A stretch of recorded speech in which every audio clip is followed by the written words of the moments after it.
Produced by Louise Clark, researched by Maeve Schaffer, the editor is Tara McDermott, and the technical producer is Craig Borden.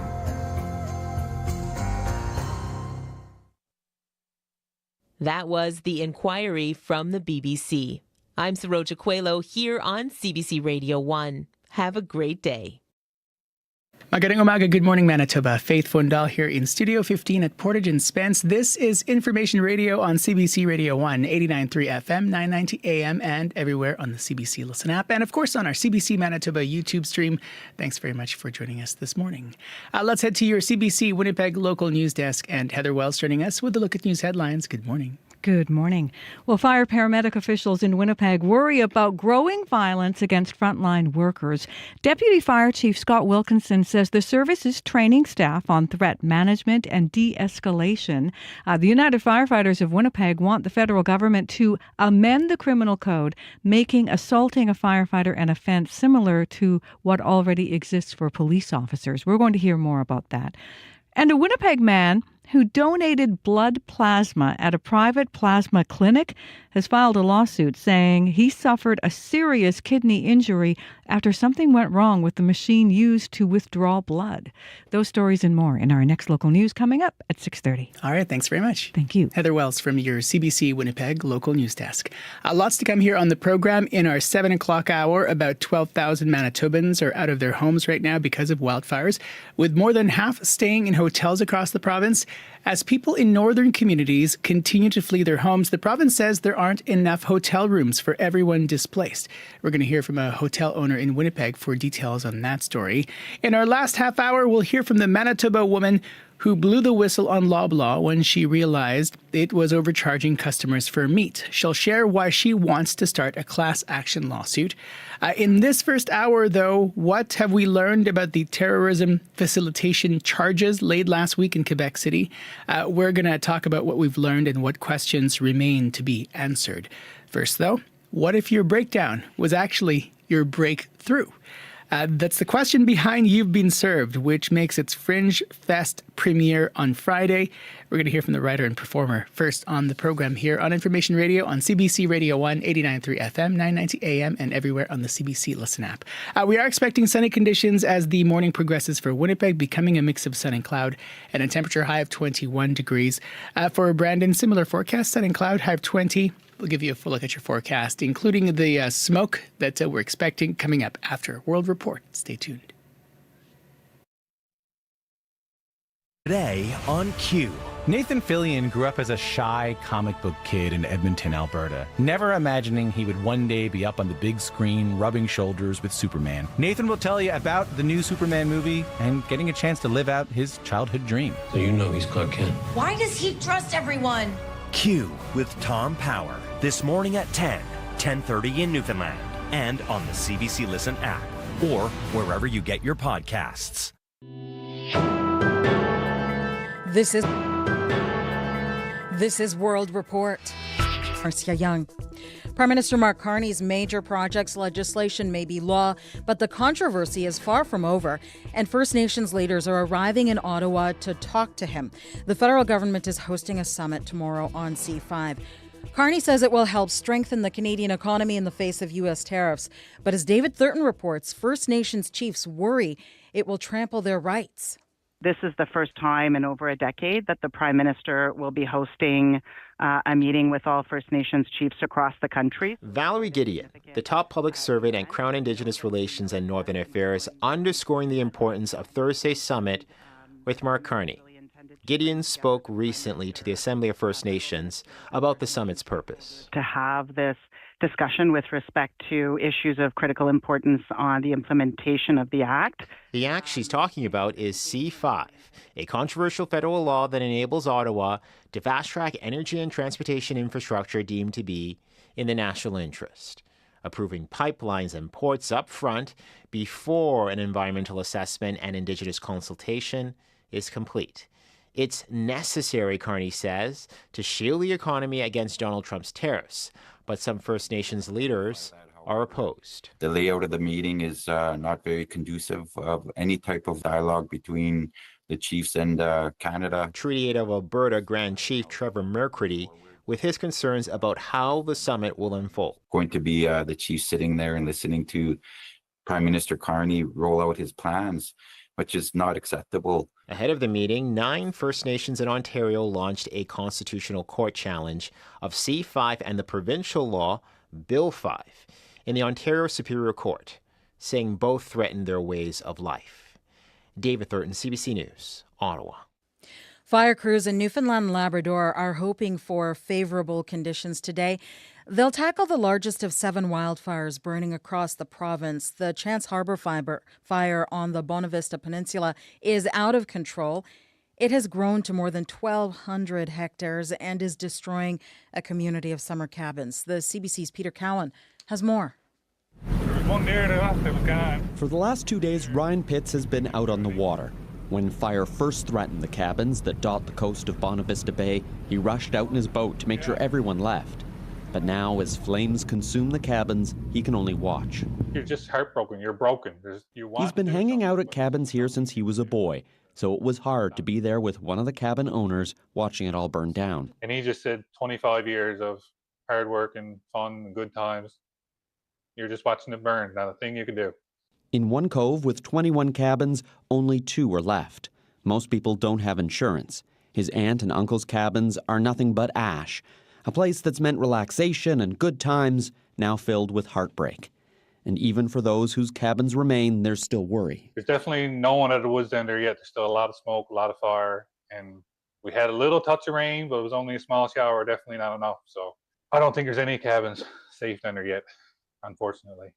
Fire officials are worried as well. Mark Lawler says the forecast calls for hot, windy weather. We could expect some increased fire behavior.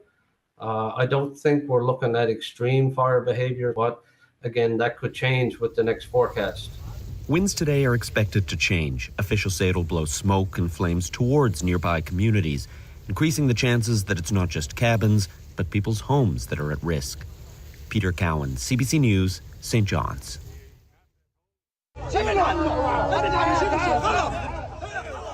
Bodies are carried into the Nasser Hospital in Khan Yunis. The U.S. Israeli-backed Gaza Humanitarian Foundation says at least 20 people were killed near one of its aid distribution centers in southern Gaza. It says there was a crowd surge instigated by agitators. GHF says 19 people were trampled and 1 was fatally stabbed during the crush. The United Nations says at least 875 Palestinians have died over the past 6 weeks at humanitarian aid sites and convoys in Gaza. Most were in GHF distribution areas. The mother of a man killed in 2023 in a police shooting is speaking out, and a Calgary police officer has been charged with murder. There's so many levels of this loss. It's really too much. Sometimes it's really hard, you know. The charges are going to be there. Now the real battle begins because we don't know what's going to happen moving forward. That is Lena Wildman, the mother of Levon Boyce Fox, one of 2 men killed inside a vehicle in 2023. A third person, his brother, was injured in that same incident. It started when a security guard reported 3 suspicious and impaired people on private property. Officers followed them as they drove away in a stolen cube van. Calgary police say the situation escalated to the point where one officer discharged their firearm. After an investigation by Alberta's Serious Incident Response Team, Constable Craig Stothard was charged with 2 counts of second-degree murder.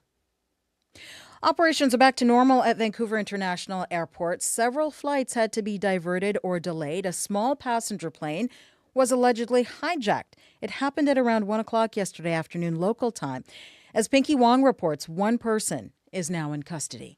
To see a small plane in that area was really unusual, and the fact that he was doing quite a radical turn at low altitude. Paul Heaney was driving toward Vancouver International Airport when he says he noticed something peculiar. Social media video circulating online shows a small passenger plane landing on the tarmac Tuesday afternoon. Vancouver Airport authorities says a security incident prompted a temporary ground stop for arriving aircraft for 39 minutes. People were just more annoyed because we were already delayed. Matthew Brasol was flying from Vancouver to Calgary. The pilot came on. He came on and said, there's no airspace. The airspace has been closed because of a ultralight plane that is not communicating with the tower. The airport authority says 9 inbound planes were diverted. Flights are now operating normally. RCMP say they received a report that a small passenger aircraft had been hijacked from the Victoria area and was heading towards Vancouver International Airport. Police say the aircraft landed safely and the suspect, who was the sole occupant, was arrested. The investigation is ongoing. Pinky Wong, CBC News, Vancouver. The local council of a community in New Brunswick has been temporarily placed on pause. Their mayor has been suspended for violating the code of conduct over a contract, and recently 2 councillors resigned. It is one of several communities forced to amalgamate when the province reduced the number of local governments 2 years ago. And as Sam Farley reports, some new municipalities are still feeling the growing pains. This meeting is now adjourned. Those words are how a rural farming community of 7,000 on the outskirts of Fredericton found itself without an elected council, if only temporarily. Last month, Sunbury York South Council voted to suspend the mayor for breaking the code of conduct. But at this week's meeting, the clerk said council does not have enough members to function after 2 resignations this week. Due to the suspension of the mayor and the resignation of Councillor Noble on July 3rd and Councillor Standish on July 9th, there is no longer a quorum. This is not the first case of a New Brunswick council losing the minimum number of council members. Straight Shores near Moncton saw its council dissolved and a provincial supervisor appointed following several resignations. But that escalation is not required for Sunbury York South, according to the provincial body that oversees council disputes. Mary Oley, director of the New Brunswick Local Governance Commission, says there's a difference between losing quorum and being unable to hold a meeting. Although the mayor is suspended, he is still a member of council, and as such, council still has overall quorum. For the duration of the mayor's suspension, the Rural Communities Council does not have quorum for meetings. One of the councillors who resigned, Matthew Standish, said in an email that his decision related to how the mayor's suspension was handled. Once that suspension ends in September, council will resume. Sam Farley, CBC News, Fredericton. Sotheby's in New York is auctioning off the largest piece of Mars on planet Earth, a 54-pound chunk of the Martian surface found in the Sahara Desert in Northwest Africa. That Martian rock had a journey of over 225 million kilometers. Cassandra Hatton is Sotheby's Vice Chair of Science and Natural History. She says the distinct chemical composition of the rock confirms its authenticity. This isn't just a miraculous find, but a massive data set that can help us unlock the secrets of our neighbor, the red planet. It's a god-awful small affair. Sotheby's estimates the rare space rock could sell today for more than 5 million Canadian dollars. We leave you now with David Bowie's 1973 song with a question still unanswered. Is there life on Mars? Is nowhere to be seen. Now she walks through her sunken dream. That's World Report. I'm Marcia Young. To the seat with the clearest view.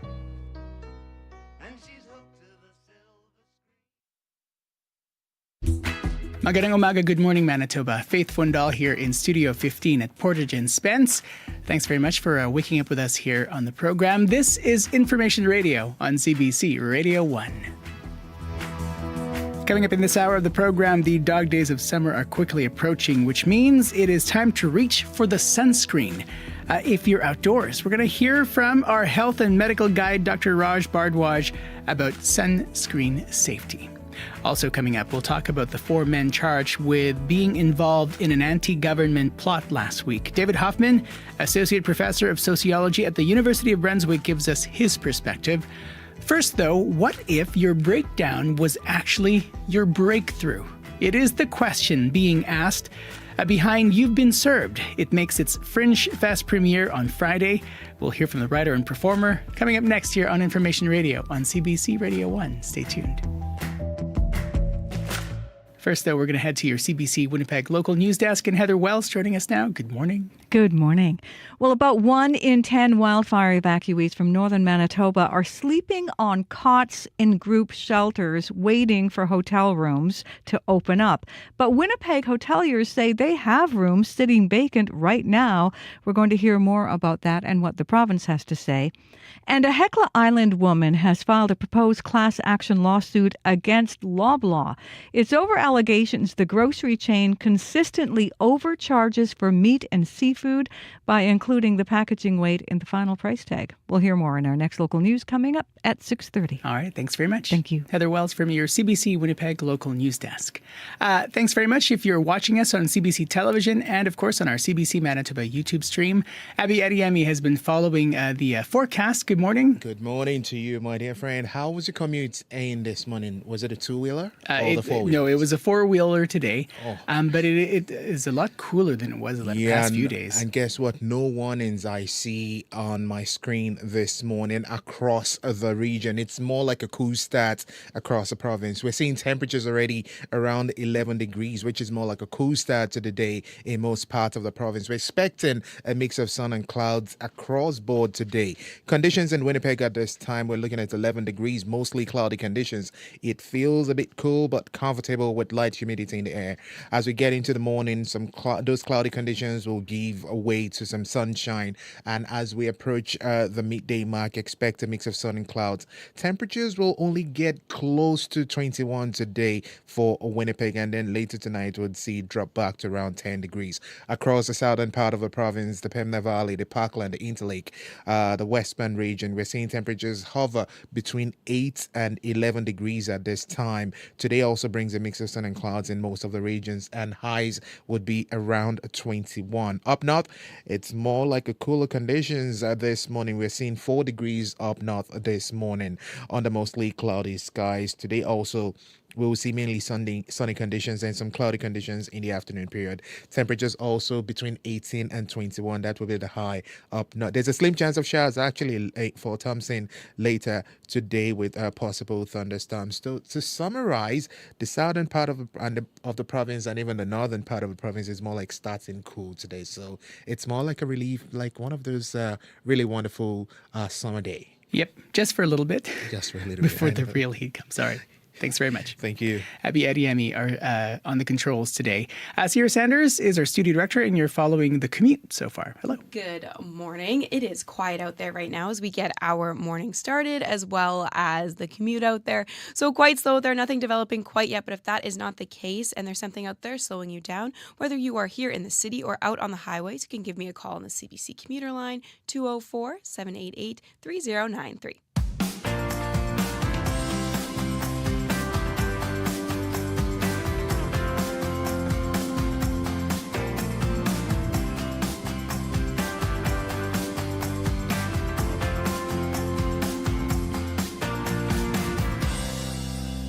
Coming up to 15 minutes after 6 o'clock here on CBC Radio 1. This week at the Winnipeg Fringe Festival, a new show asks the question, what if your breakdown is actually your breakthrough?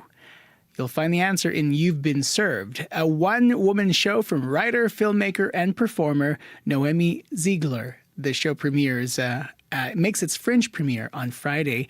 She spoke with the CBC's Marjorie Dowhouse on Up to Speed. It is so lovely to have you here. So I want to hear more about you. You've Been Served. What is the show about? Well, it started out when I was taking my garbage to the curb for garbage pickup, and I got served divorce papers, and it spiraled into like a long 5-year period of like basically trying to find myself and my identity and who I was after divorce. So the show's about it, and it's loosely based on my life.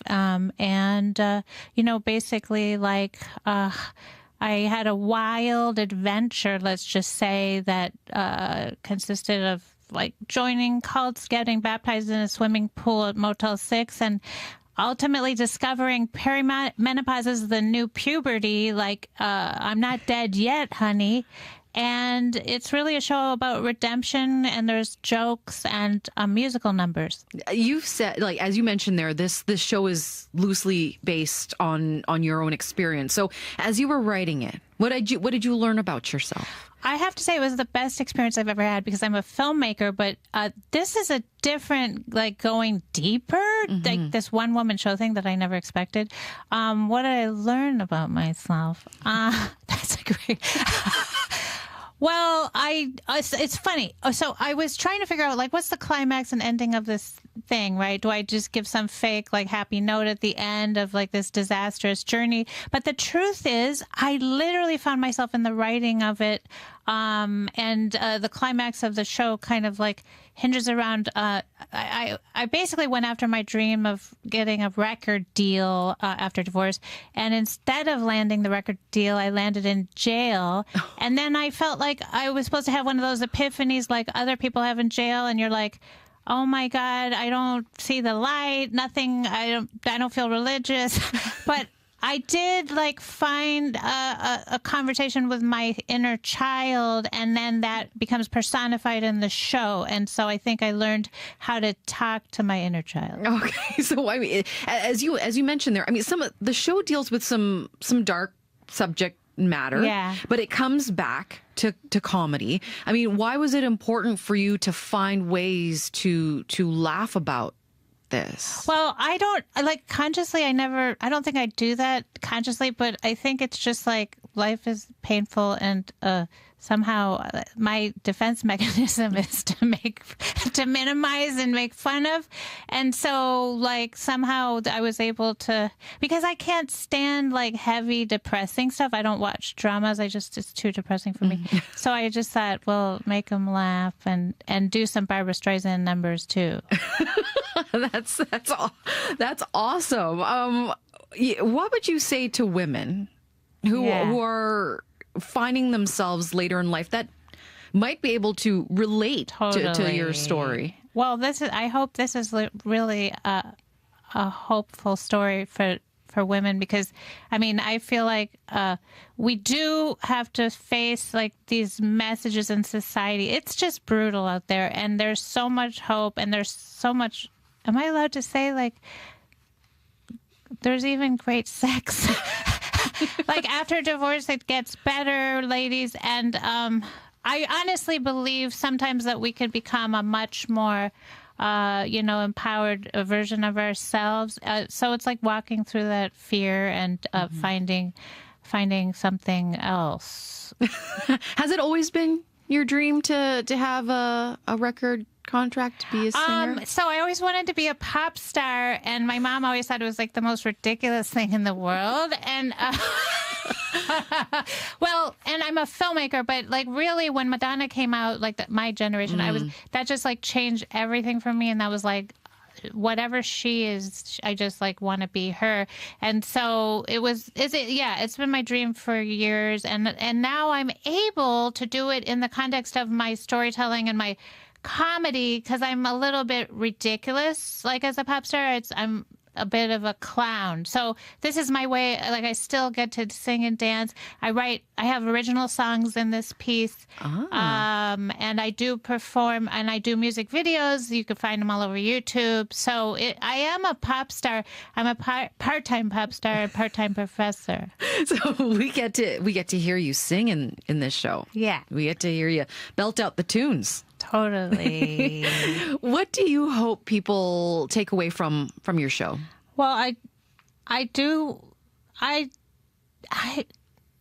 I think I can't say, because you could see that I don't know how to say stuff about my own stuff. So I really do think it's an uplifting piece, and I think that's ultimately what it's all about, is finding ways to cope and laugh, and also realize, we're not dead yet. So we have to like take life by the balls. I hope this doesn't get edited out.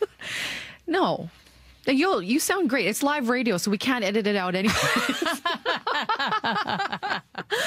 But it's been an absolute pleasure speaking with you, and thank you for joining us on the show and giving us hope. Thank you so much. This has been really a blast. I love it. That was the CBC Smart Judah House speaking with Noemi Ziegler on Up to Speed. Ziegler, as you heard, is the writer and performer of You've Been Served. The show premieres at the Winnipeg Fringe Festival starting on Friday. If it happened today, find out today. That's the power of having the news in your hand. Get late-breaking news from reporters across the country, straight to your mobile device. Customize your experience with news from your region and what matters to you. Whether it's big headlines, detailed articles, live events, or on-demand video, CBC News has got you covered. Connect to the world. Download the free CBC News app or visit cbcnews.ca. Coming up to 22 minutes after 6 o'clock here on CBC Radio 1, 89.3 FM, 990 AM, everywhere on the app and, of course, on our CBC Manitoba YouTube stream. 4 men appeared in a Quebec City courthouse last week, 3 of them charged with terrorism facilitation, 2 of those active members of the Canadian Armed Forces. David Hoffman is an associate professor of sociology at the University of New Brunswick. Joining us now on Zoom. David, welcome. Hi, it's nice to actually do this face-to-face as opposed to a phone call. It's much nicer to see you indeed. Thanks for doing that. What have we learned since that initial court appearance of the 4 men last week? Yeah, so this case is still in its infancy, and there's a lot that we don't know in terms of their ideology, in terms of their overall goals, although we can make some educated guesses. The most recent news that I've heard and I find quite interesting has to do with the provenance of their weapons. So as it was previously reported, this is one of the largest caches of weapons that a militia movement in Canada has ever been found with, which is concerning for a variety of reasons. And I would have bet dollars to dimes that the most illegal weapons, the automatic weapons, came from the U.S., but this isn't the case. The Department of National Defense went on record saying that they weren't from the U.S., and the CAF came out and said that they weren't taken from a weapons cache. So where exactly they got these weapons is a mystery, and given their illegality, highly interesting to see and to finally figure out where they're from. Right, and the weapons that we're talking about here, I mean, these aren't, you can't just buy them at the store, right? No. Military grade, I mean, stuff you can easily get in the United States, but are, again, highly illegal here. And you were talking about what we might be able to guess. What do we know so far? Or what is our working theory or hypothesis about the alleged motivations of the accused? Right. So this group follows a lot of hallmarks that we've seen with other militia movements in North America that aligns them with what's called an accelerationist movement. Whether this is true or not, again, we'll have to see when the information comes out. But what an accelerationist movement is typically it's a far-right group of individuals who believe that by engaging in an act of violence, they will cause a general uprising amongst the sympathetic or the faithful. So other far-right individuals, or even just your average white Christian. It's a fantastical, almost surreal sort of idea that this group of people will then join them in creating a ethno-state. Which is an exclusionary white Christian republic. And the reason I speculate this has to do with the fact that they were aimed at, rather than committing an attack, they were aimed at capturing land around Quebec City. I mean, that's noteworthy for a bunch of reasons, but what stands out for you when you see that part of it? It's atypical in the sense, I shouldn't say atypical. Militia movements here in Canada are a big issue. We haven't seen militia movements like this in Canada until 2016, so they're relatively new. But we have at least one in every single province since 2016. And these groups are violent focused by their very nature. They're about weapons training. They're about either defensive or offensive conduct, as opposed to some of the other far-right movements, which is just about spewing hatred and recruiting and so on. So the fact that this group has progressed to the point of amassing a cache like that and actually had tactical plans to capture land, I mean, that's remarkable. I mean, this has been an issue in the U.S. since after, the Second World War, but this is a fairly, and I'm going to use the word new, but I know you'll contextualize that. Why? I mean, what's your sense of why this is so new to us compared to the U.S.? Are you ready for a 2-hour lecture? I mean, we have 3 minutes left. Yeah. So the idea here is this is new. At least militia movements are new in Canada since 2016. I mean, far-right extremism has been in Canada since the early 1900s. I think when doing my research, we found a chapter of the Ku Klux Klan in Fredericton in Fredericton, New Brunswick in 1902, and I know they had a presence out west. However, for the most part, we haven't suffered the same sort of far-right violence that the United States has since World War II, largely because of cultural differences. The United States is based on, anti-colonial, anti-authority, let's overthrow the British, sort of don't tread on me mentality, while here in Canada, we're a lot more collectivist, we're a lot more socialist, to improperly use that term. So a lot of their ideas are not very palatable here in Canada. So actually what happens very often is far-right ideology that trickles up here, usually through the internet, gets Canadianized. And in terms of militias, that just there have been efforts to establish these militias prior to 2016, but they just didn't take. People just weren't buying what they were selling until 2016. Now, why that has to do with that has to do with something called the normalization of far-right narratives. Through a slow creep of decades from 1980s onwards, these types of racist and exclusionary and proto-nationalist ideas have become more and more mainstreamed for a variety of reasons, which I just don't have time to go through now. Right.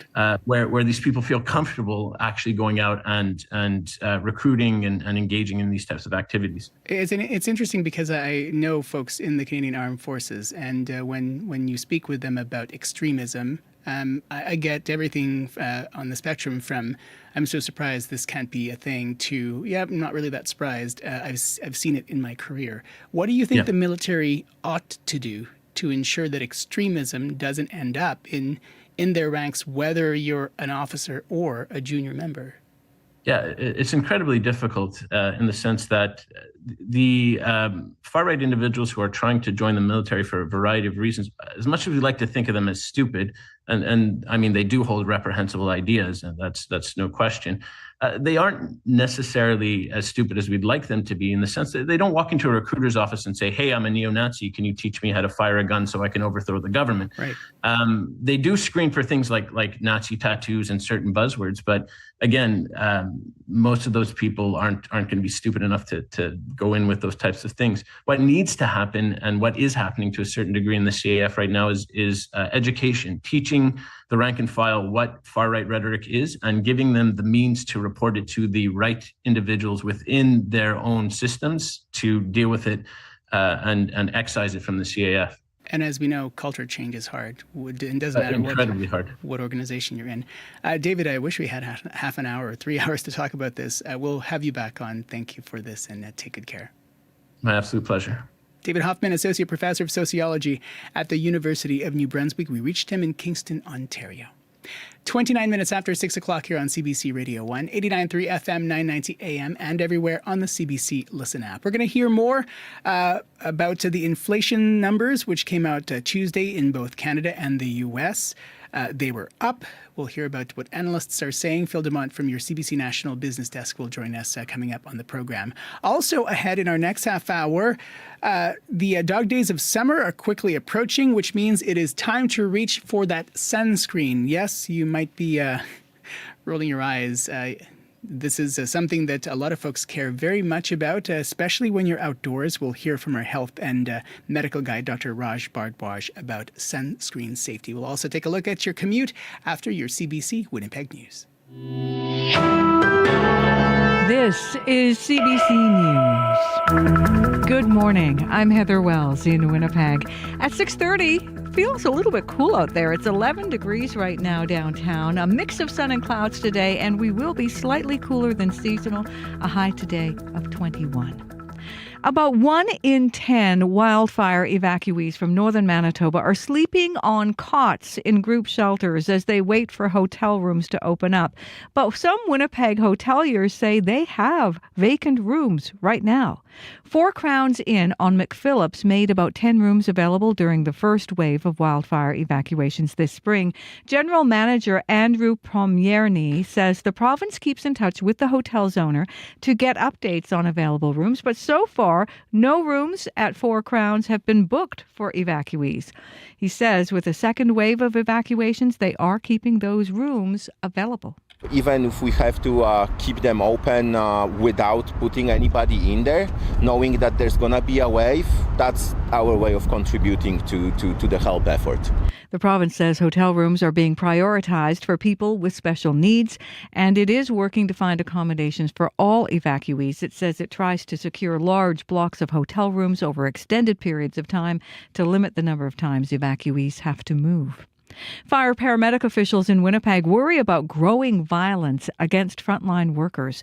Deputy Fire Chief Scott Wilkinson says the service is training staff on threat management and de-escalation, but adds incidents have gone up in the last few years. A firefighter was hit in the face with a pole last week, and a crew was threatened at knife point over the weekend. Our first mode of operation is to try and avoid or remove ourselves from those scenes and then de-escalate as required. But certainly, it's not always possible because of the implement of the things we're seeing in the society from the mental health and drug issues that are perpetrating more of the violence on our personnel. The United Firefighters of Winnipeg wants the federal government to amend the criminal code, making assaulting a firefighter an offense, similar to what already exists for police officers. Now, the call for laws protecting first responders has the support of both city and provincial leaders. Justice Minister Matt Wiebe says the federal government should act to change the criminal code. We've got their backs. We stand with our firefighters. We stand with our first responders in this province. And we want to make sure it's clear that we're going to take action. We're going to be standing with them to call on the federal government to make changes. Wiebe says the province will also work with the union to consider changes at the provincial level, including a proposal to create a provincial offence for obstructing, harassing, or threatening public safety personnel.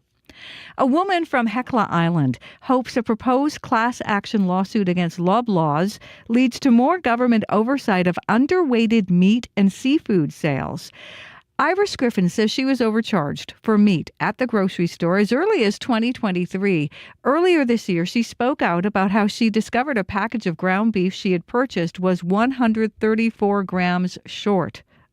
She realized the plastic tray had made up for the missing weight.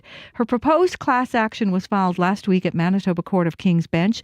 It alleges Loblaw continues charging customers for packaging by adding it to the price of the meat, despite complaints to the company and the Food Inspection Agency. When you're looking at the cost of groceries and inflation and everything else that's going on in the world of trying to feed your family, that adds up big over time, and it's coming out of the pockets of families and out of the pockets of hardworking Canadians.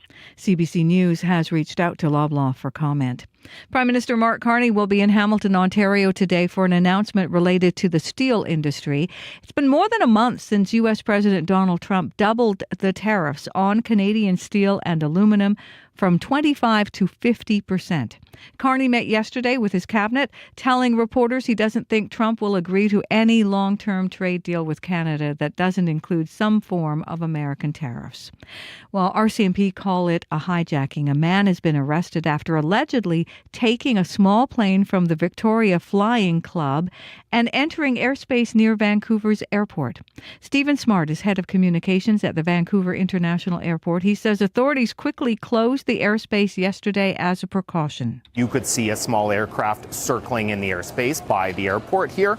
So Nav Canada did shut down arrivals, as I said, what's called a ground stop temporarily, just to ensure safety and security of passengers, other aircraft. The plane landed safely. No passengers were on board, and flights to and from Vancouver are now back to normal. You can hear the latest national and international news coming up on World Report at 7. A Winnipeg man who donated blood plasma at a private plasma clinic has filed a lawsuit saying he suffered a serious kidney injury after something went wrong with the machine used to draw blood. The plasma donor was at the Grifols Plasma Collection Facility on Taylor Avenue in Winnipeg.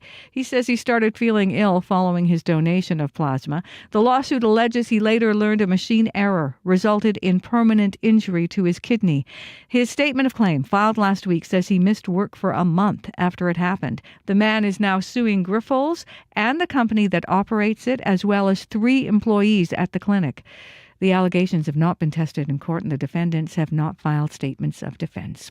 You can find more Manitoba news updated throughout the day. All you have to do is head to cbc.ca/Manitoba. Heather, we've heard "Suns out, guns out" for the slogan for folks wanting to show off their arms during the warm summer months. What do you say when people want to show off their legs?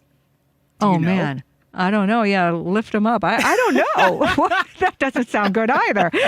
Lift them up, maybe. We'll find out here. Sorry, I just had to ask you because we're going to talk about sunscreen here with Dr. Raj Bhardwaj, and that is the phrase that comes up for me whenever it's this time of year. People are like, "Look at my arms, sun's out." There you go. Yeah, and sunscreen, so important. Very important, very indeed. Thank you. Thank you. Heather's like, "Why are you asking me these questions?" All right, we'll see you later.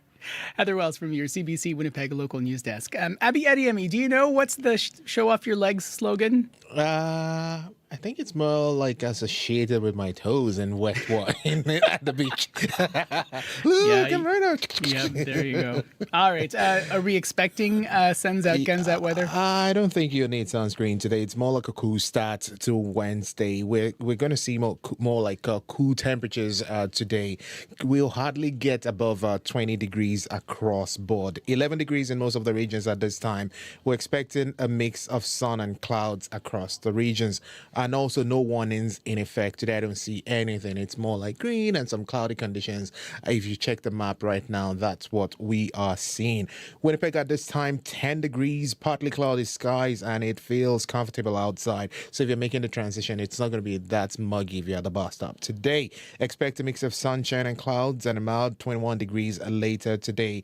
And the winds will be light, shifting between the north and the south, giving a gentle, breezy feel to your day. So it's going to be more like one of those days you'd enjoy in the park if you want to go for a walk during your lunch break. In the Pembina Valley region, similar conditions we're seeing more than Winkler, Alton, and Morris. Partly cloudy this morning.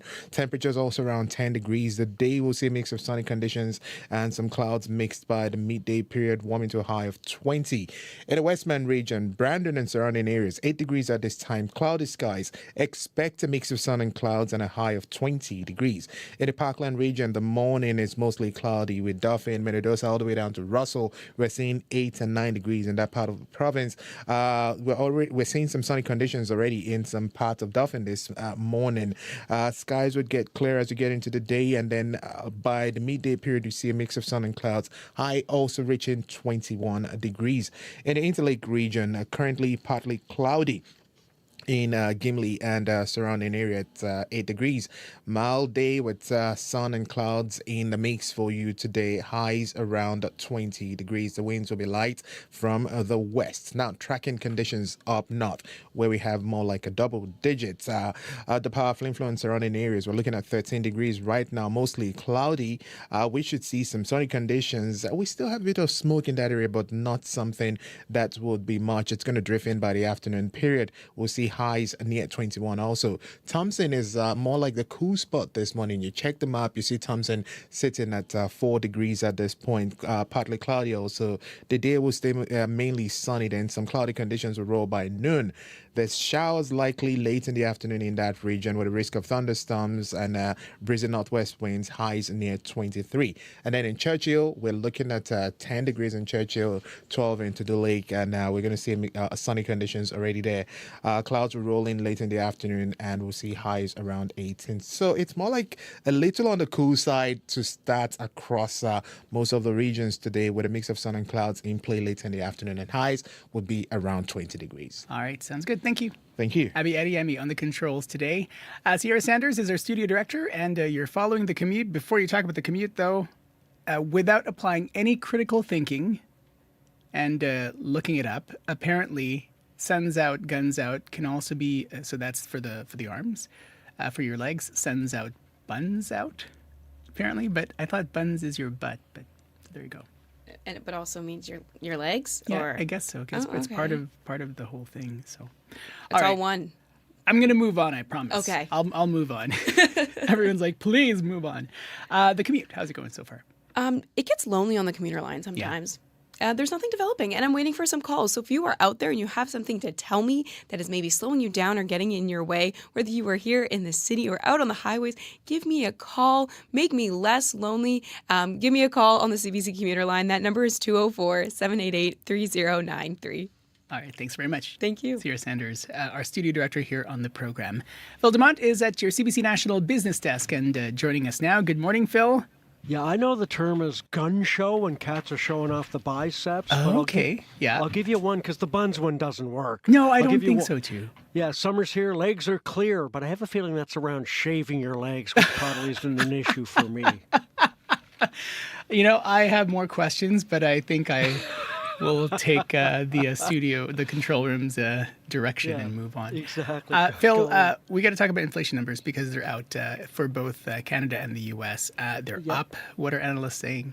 Yeah, these came out late yesterday, and both numbers were going not to the moon, but it headed in the wrong direction if you think of it that way. So both central banks, according to analysts in Canada and the U.S., will stay on the sidelines in the foreseeable future for interest rate cuts. You start with Canada. The inflation rate rose a bit, 1.9% in June versus 1.7% in May.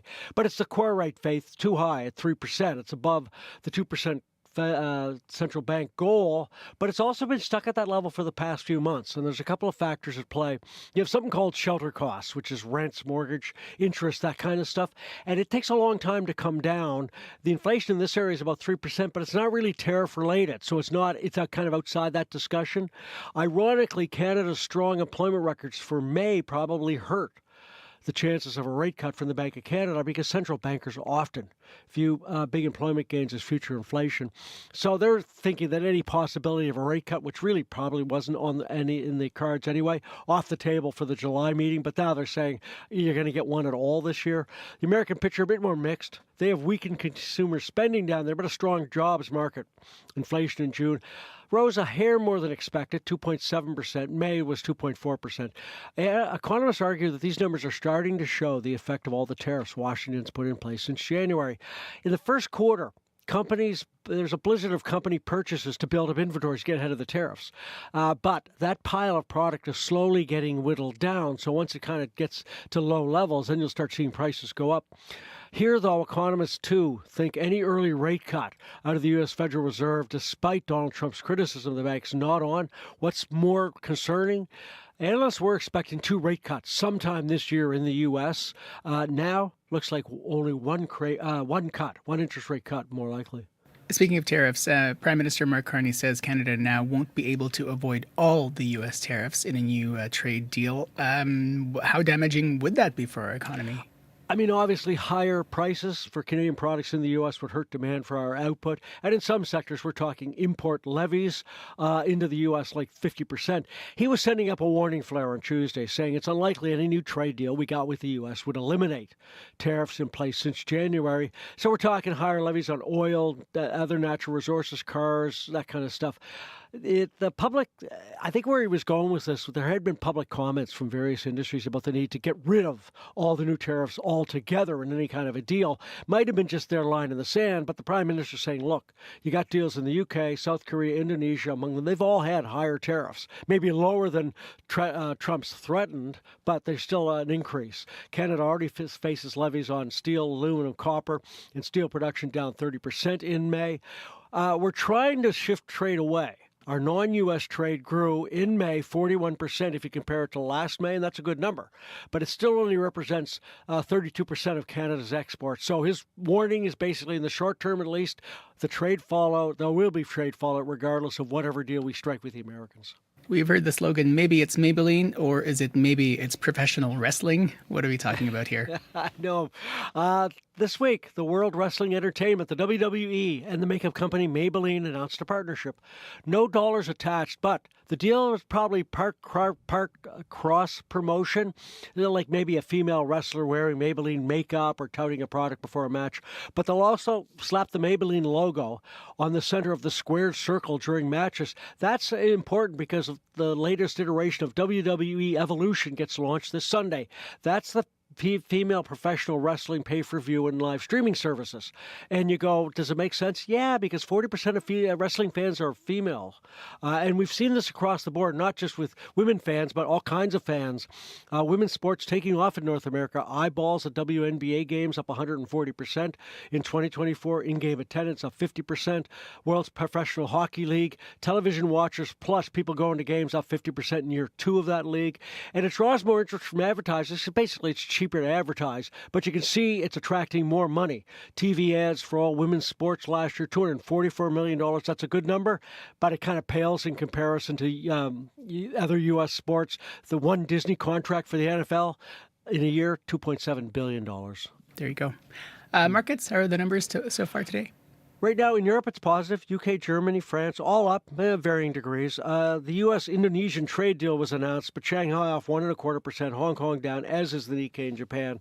Oil down 58 cents, $65.94 a barrel. Gold's up $6, $3,342 U.S. an ounce. And the Canadian dollar down below 73 cents at 72.85 cents U.S. Happy Hump Day, and we'll see you tomorrow, Phil. See you tomorrow, Faith. Phil DeMont here from your CBC National Business Desk.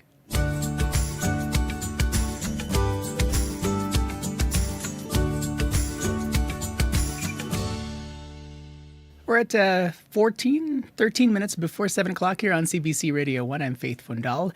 Leith Ross has a new single out, produced by Rostam, formerly of Vampire Weekend, and who's also produced other artists like Charlie XCX, Carly Rae Jepsen, and Frank Ocean. Take a listen to Leith Ross with their song, I Can See the Future.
That's Leith Ross with their song, I Can See the Future. Just before 10 minutes before 7 o'clock here on CBC Radio 1. Now, sunscreens are an important tool to help lower your risk of skin cancers and sunburns. In the first of a series of summertime topics, Dr. Raj Bhardwaj joins us to talk about sun exposure and sunscreens. Good morning. Good morning, Faith. Dr. Bhardwaj, is sun exposure actually dangerous? Well, in the long term, there's definitely a link between more sun exposure and more skin aging, as well as a higher risk of skin cancer.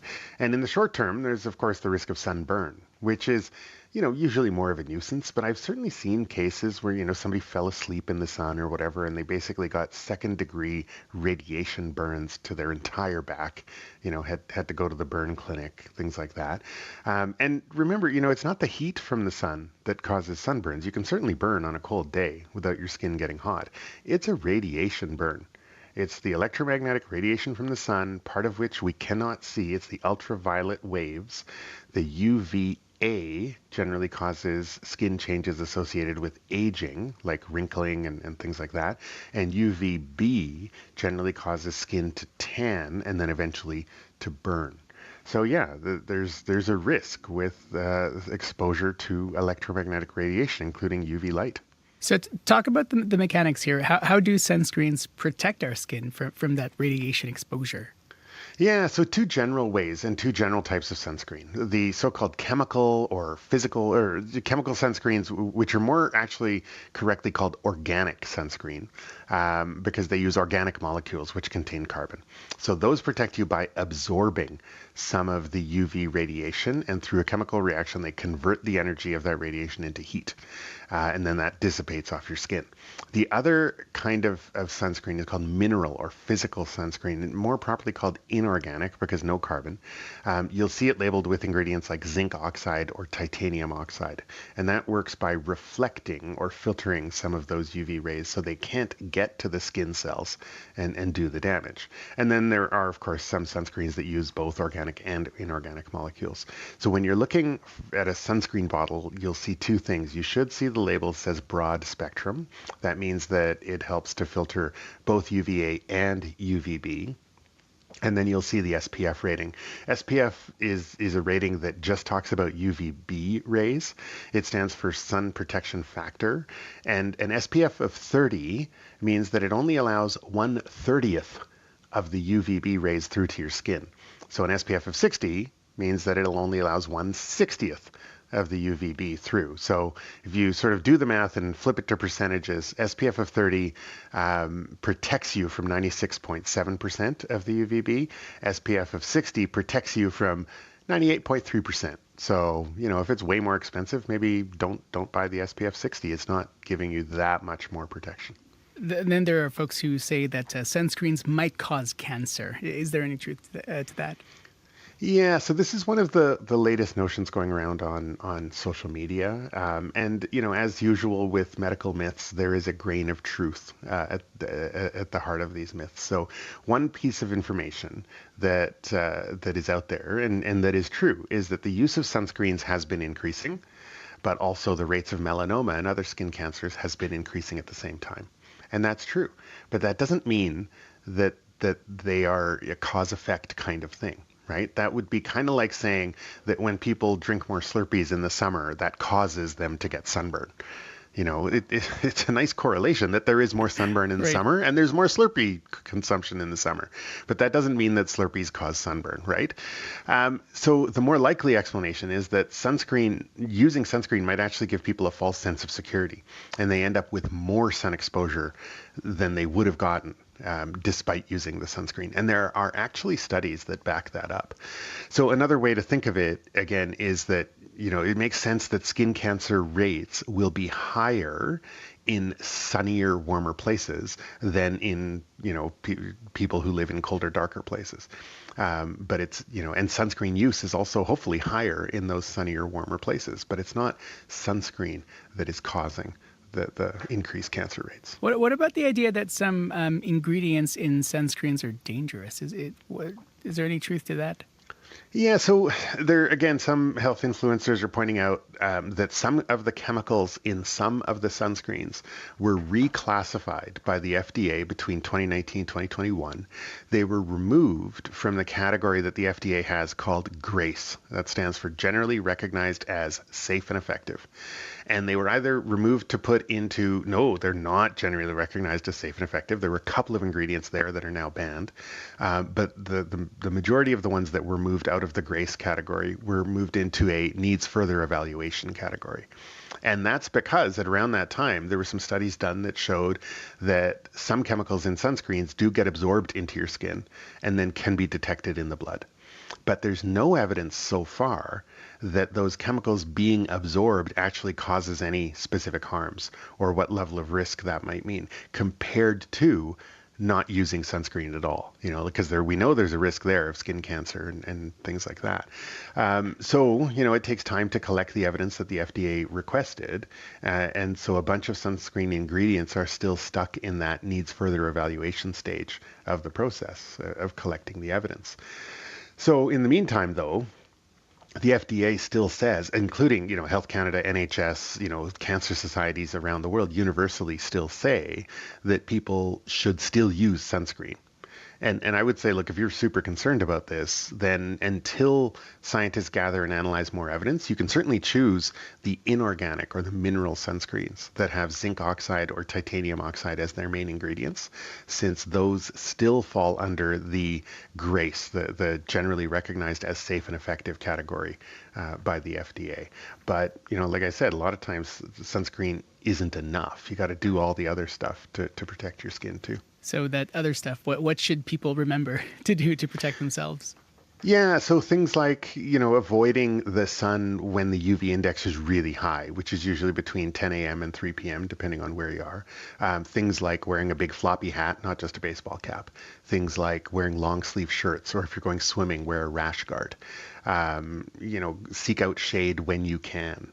And reapply the sunscreen every 2 hours, or as soon as you come out of the water, or as soon as you finish your ball game or something where you've been sweating.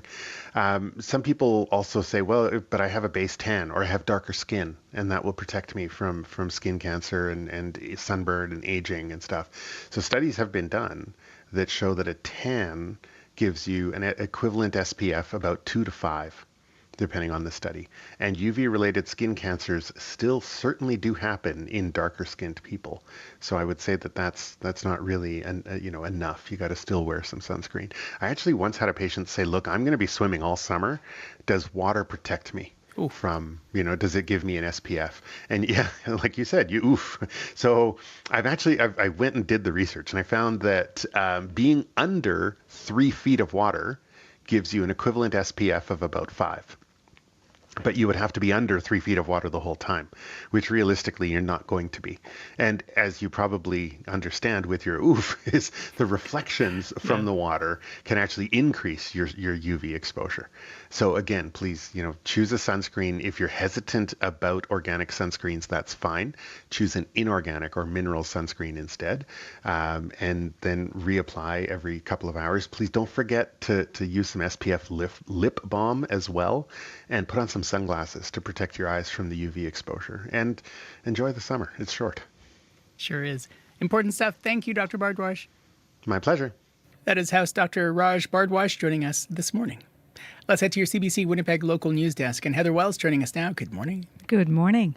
Well, fire paramedic officials in Winnipeg worry about growing violence against frontline workers. Deputy Fire Chief Scott Wilkinson says the service is training staff on threat management and de-escalation, but adds incidents have gone up over the last few years. About 1 in 10 of wildfire evacuees from northern Manitoba are sleeping on cots in group shelters, waiting for hotel rooms to open up. But some Winnipeg hoteliers say they have rooms sitting vacant right now. We'll hear more in our next local news coming up at 7:30. All right, thanks very much. Thank you. Heather Wells joining us from your CBC Winnipeg local news desk. If you see any issues on the commute, 204-788-3093, 204-788-3093. We'll give you a full look at your forecast. And we'll also hear from that grade 1 teacher who vowed to run 500 kilometers across Manitoba. We'll hear about her completing the first 300 kilometers and what it was like. Stay tuned for that coming up here on Information Radio on CBC Radio 1. Goodbye to the folks on the TV. We'll see you on the CBC Manitoba YouTube stream. Stay tuned.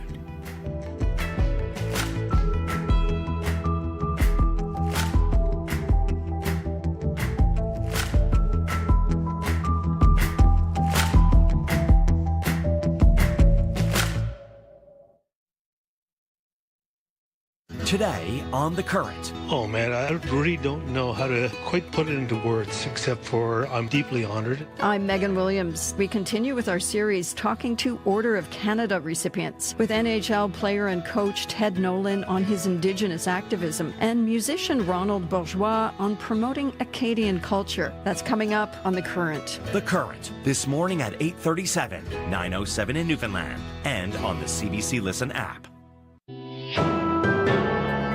This is World Report. Good morning. I'm Marcia Young.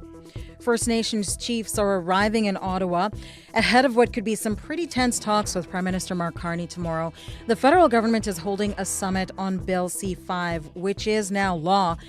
Here is Treaty 8 of Alberta Grand Chief Trevor McCready. There's going to be very little dialogue. It's basically going to be the chief sitting there and listening to Prime Minister Carney roll out his plans, which is not acceptable. C-5 enables Ottawa to approve major energy and infrastructure projects before Indigenous consultation is complete. And the province of Ontario has a Bill 5 of its own. But as Michelle Allen reports, 9 First Nations in Ontario have filed a legal challenge against both those laws. These two governments are not really taking us seriously. They're just trying to ram their policies onto us and over us. Donnie Morris is the chief of Kitchiname-Kusipininiwug First Nation. It's one of 9 First Nations in Ontario asking the court to strike down 2 new laws they say jeopardize their way of life. The federal Bill C-5 allows Cabinet to speed up the approval process for major industrial projects like mines and pipelines. Ontario's Bill 5 allows the province to suspend provincial and municipal laws in special economic zones. Lawyer Kate Kempton is representing the 9 First Nations. Sort of waving of the magic wand to declare a bunch of laws don't apply is the very opposite of what should happen. That's the kind of power that we should prohibit. The claim is also asking for $100 million in damages. Hayden King is the executive director at the Yellowhead Institute.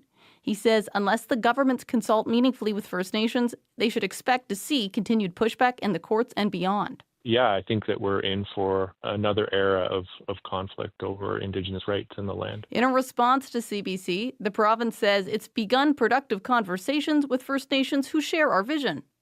Some of the First Nations that may not share that vision are holding a news conference at the Ontario Legislature later today.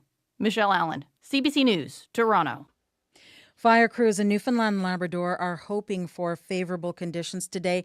They'll tackle the largest of 7 wildfires burning across the province. The Chance Harbour fire on the Bonavista Peninsula is out of control. It has grown to more than 1,200 hectares, and it is destroying a community of summer cabins. The CBC's Peter Cowan has more.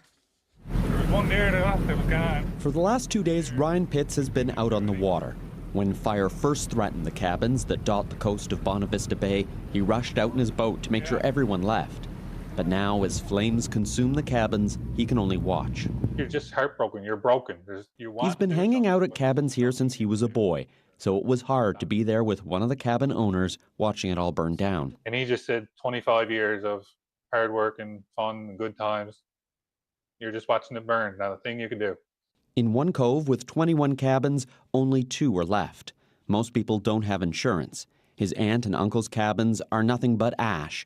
A place that's meant relaxation and good times, now filled with heartbreak. And even for those whose cabins remain, there's still worry. There's definitely no one at the woods down there yet. There's still a lot of smoke, a lot of fire. And we had a little touch of rain, but it was only a small shower, definitely not enough. So I don't think there's any cabins safe down there yet, unfortunately. Fire officials are worried as well. Mark Lawler says the forecast calls for hot, windy weather. We could expect some increased fire behavior. I don't think we're looking at extreme fire behavior, but again, that could change with the next forecast.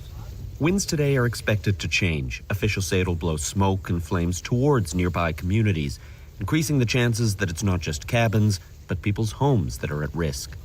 Peter Cowan, CBC News, St. John's. At least 20 Palestinians have died at a U.S. Israeli-run aid distribution site.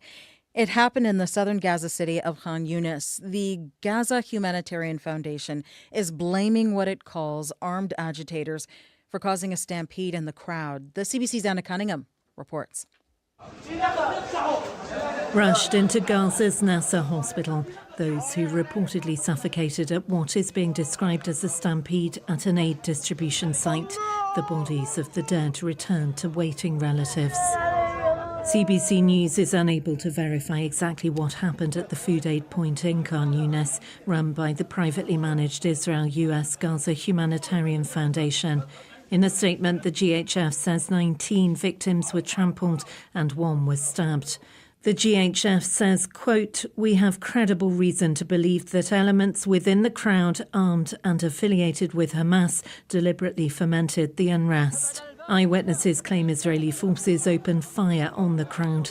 The Israel Defense Forces have not commented. The WER also claims the main gate to the centre was closed. They fired sound bombs at us and sprayed us with pepper spray, says Abdullah Alian. He says people were suffocating, and as the gates were opened, people started to climb on top of each other. "I swear this aid is a trap, not aid," says Alian. The United Nations says it has documented at least 875 deaths at aid locations and convoys in Gaza over the past 6 weeks. Most of those killed were near or en route to GHF aid distribution sites. The GHF maintains that Hamas is responsible for firing at civilians. Anna Cunningham, CBC News, London. The mother of a man killed in a 2023 police shooting is speaking out, and a Calgary police officer has been charged with murder. There's so many levels of this loss. It's really too much. Sometimes it's really hard, you know. The charges are going to be there. Now the real battle begins, because we don't know what's going to happen moving forward. That is Lena Wildman, the mother of Levon Boyce Fox, one of 2 men killed inside a vehicle in 2023. A third person, his brother, was injured in that same incident. It started when a security guard reported 3 suspicious and impaired people on private property. Officers followed them as they drove away in a stolen cube van. Calgary police say the situation escalated to the point where one officer discharged their firearm. After an investigation by Alberta's Serious Incident Response Team, Constable Craig Stothard was charged with 2 counts of second-degree murder. Alberta Premier Danielle Smith says it could be time to start talking about opening up the Constitution. She has promised to hold referendums next year. They will pose questions on a number of issues, from a provincial pension plan to Alberta sovereignty. It will all be based on feedback from a series of town halls. And at her first Alberta Next panel in Red Deer last night, Smith said she is hearing there is an appetite to fix some foundational issues. Jasmine Gill has the story. I am sick and tired of being the meal ticket for the rest of the country, especially when they're continually putting us down. Brian Tubbs from Blackfelds, Alberta, was one of more than 400 attendees at the first Alberta Next panel in Red Deer. The panels are part of Premier Danielle Smith's government strategy to hear opinions from Albertans across the province on getting more control over federal policies. There are 6 main ideas up for discussion, including changes to the federal constitution and starting a provincial police force. Earl Scott from Crossfield, Alberta, says he doesn't want to separate, but wants to be treated fair. Policies that have come in place, especially under the Liberals and the Trudeau government, they haven't been good for Alberta. And some of them are what I would call false claims. The event attracted the attention of protesters, some opposed to a referendum, like Cassidy Simone, who was not allowed inside because she was holding a sign. I'm really concerned that we're going to forget about Indigenous peoples and all of the reconciliation that we have been working towards and trying to achieve within the past year. 10 Alberta Next panels will take place across the province over the summer. The next one is tonight in Edmonton. Jasmine Gill, CBC News, Red Deer, Alberta.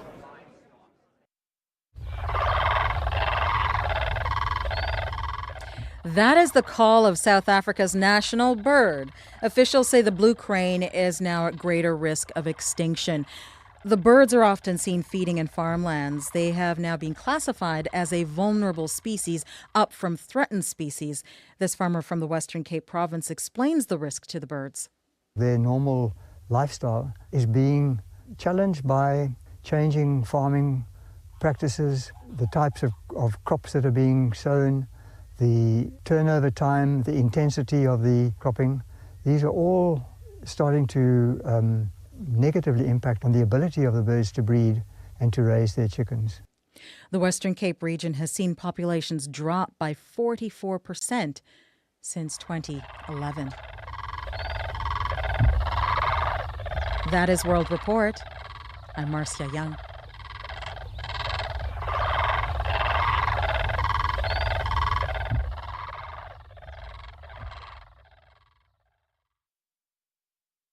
you Magandang umaga, good morning Manitoba. Faith Fundal here in Studio 15 at Portage and Spence.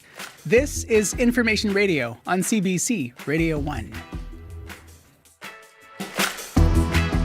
As people in northern communities flee their homes because of wildfires, there have been concerns raised from the province that there won't be enough hotel rooms for everyone. Hundreds have been sleeping on cots at evacuation sites.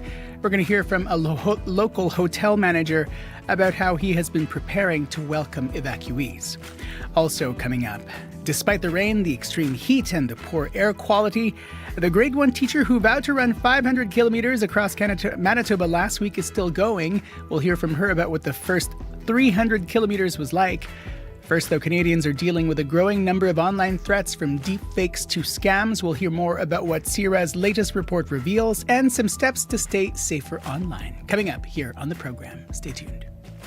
First, though, to your CBC Winnipeg local news desk, and Heather Wells joining us with a look at news headlines. Good morning. Good morning. Well, a Hecla Island woman has filed a proposed class action against Loblaw. It's over allegations the grocery chain consistently overcharges for meat and seafood by including the packaging weight in the final price tag. Iris Griffin says the grocery stores are making profit off Canadians one plastic tray at a time. And a Winnipeg man who donated blood plasma at a private plasma clinic in Winnipeg has filed a lawsuit saying he suffered a serious kidney injury after something went wrong with the machine used to withdraw blood. We'll hear more about that in our next local news coming up at 7:30. All right, thanks very much. Thank you. Heather Wells from your CBC Winnipeg local news desk. Abby Adiemi has been following the forecast. Much cooler today, isn't it? Yeah, much cooler. We're starting off cool and quiet across the regions this morning. Most of the areas sitting around 11 degrees at this point. The skies partly cloudy now, but we'll see a mix of sun and clouds as we get deeper into the day. There are no warnings in play for now. It looks green except just for the cloudy conditions we're seeing. In Winnipeg and the Red River Valley region, we're looking at 11 degrees right now, partly cloudy skies, sunshine on the way. Then that would give way to some cloudy conditions later in the day. More like a mix of sun and clouds in play around the noon period into the afternoon. Highs would be around 21 with just a light breeze. Across the southern part of the province, Brandon, Dauphin, Gimli, we're looking at also cool mornings across those regions. Temperatures at this point hovering around 9 and 11 degrees. Mostly clear conditions we're seeing in some regions. Today will be pleasant, a mix of sun and clouds, highs around 21 in most of those regions. And tonight will stay calm, but most regions will be seeing foggy conditions build up overnight with temperatures dropping to around 10 degrees. Now, further north, the powerful influence Thompson Churchill, it's more like a quiet start there. Temperatures also 4 degrees in Thompson at this time to 14 in the Par. And most spots in the northern part of the province already seen sunny conditions. Highs will be around 21 and 24 degrees there. So overall, it's a calm, mild day for much of the province today. High across the south would get to 22, and in the northern part of the province, we should be seeing 21, 22 also. Winnipeg at this time, 11 degrees. All right, thanks very much. Thank you. Abby Adiemi on the controls today. Sierra Sanders is our studio director, and has it still been a lonely morning on the commute? I get so lonely sometimes in these summer months. It seems, it's also hump day, so I feel like, people are maybe taking it a little bit slow. I don't know, but yeah, it's been very quiet on the commuter line, nothing developing, so I'm assuming things are moving quite smoothly out there. But if that's not the case and there's something getting in your way or slowing you down, whether you are here in the city or out on the highways, you can give me a call on the CBC commuter line. That number is 204-788-3093.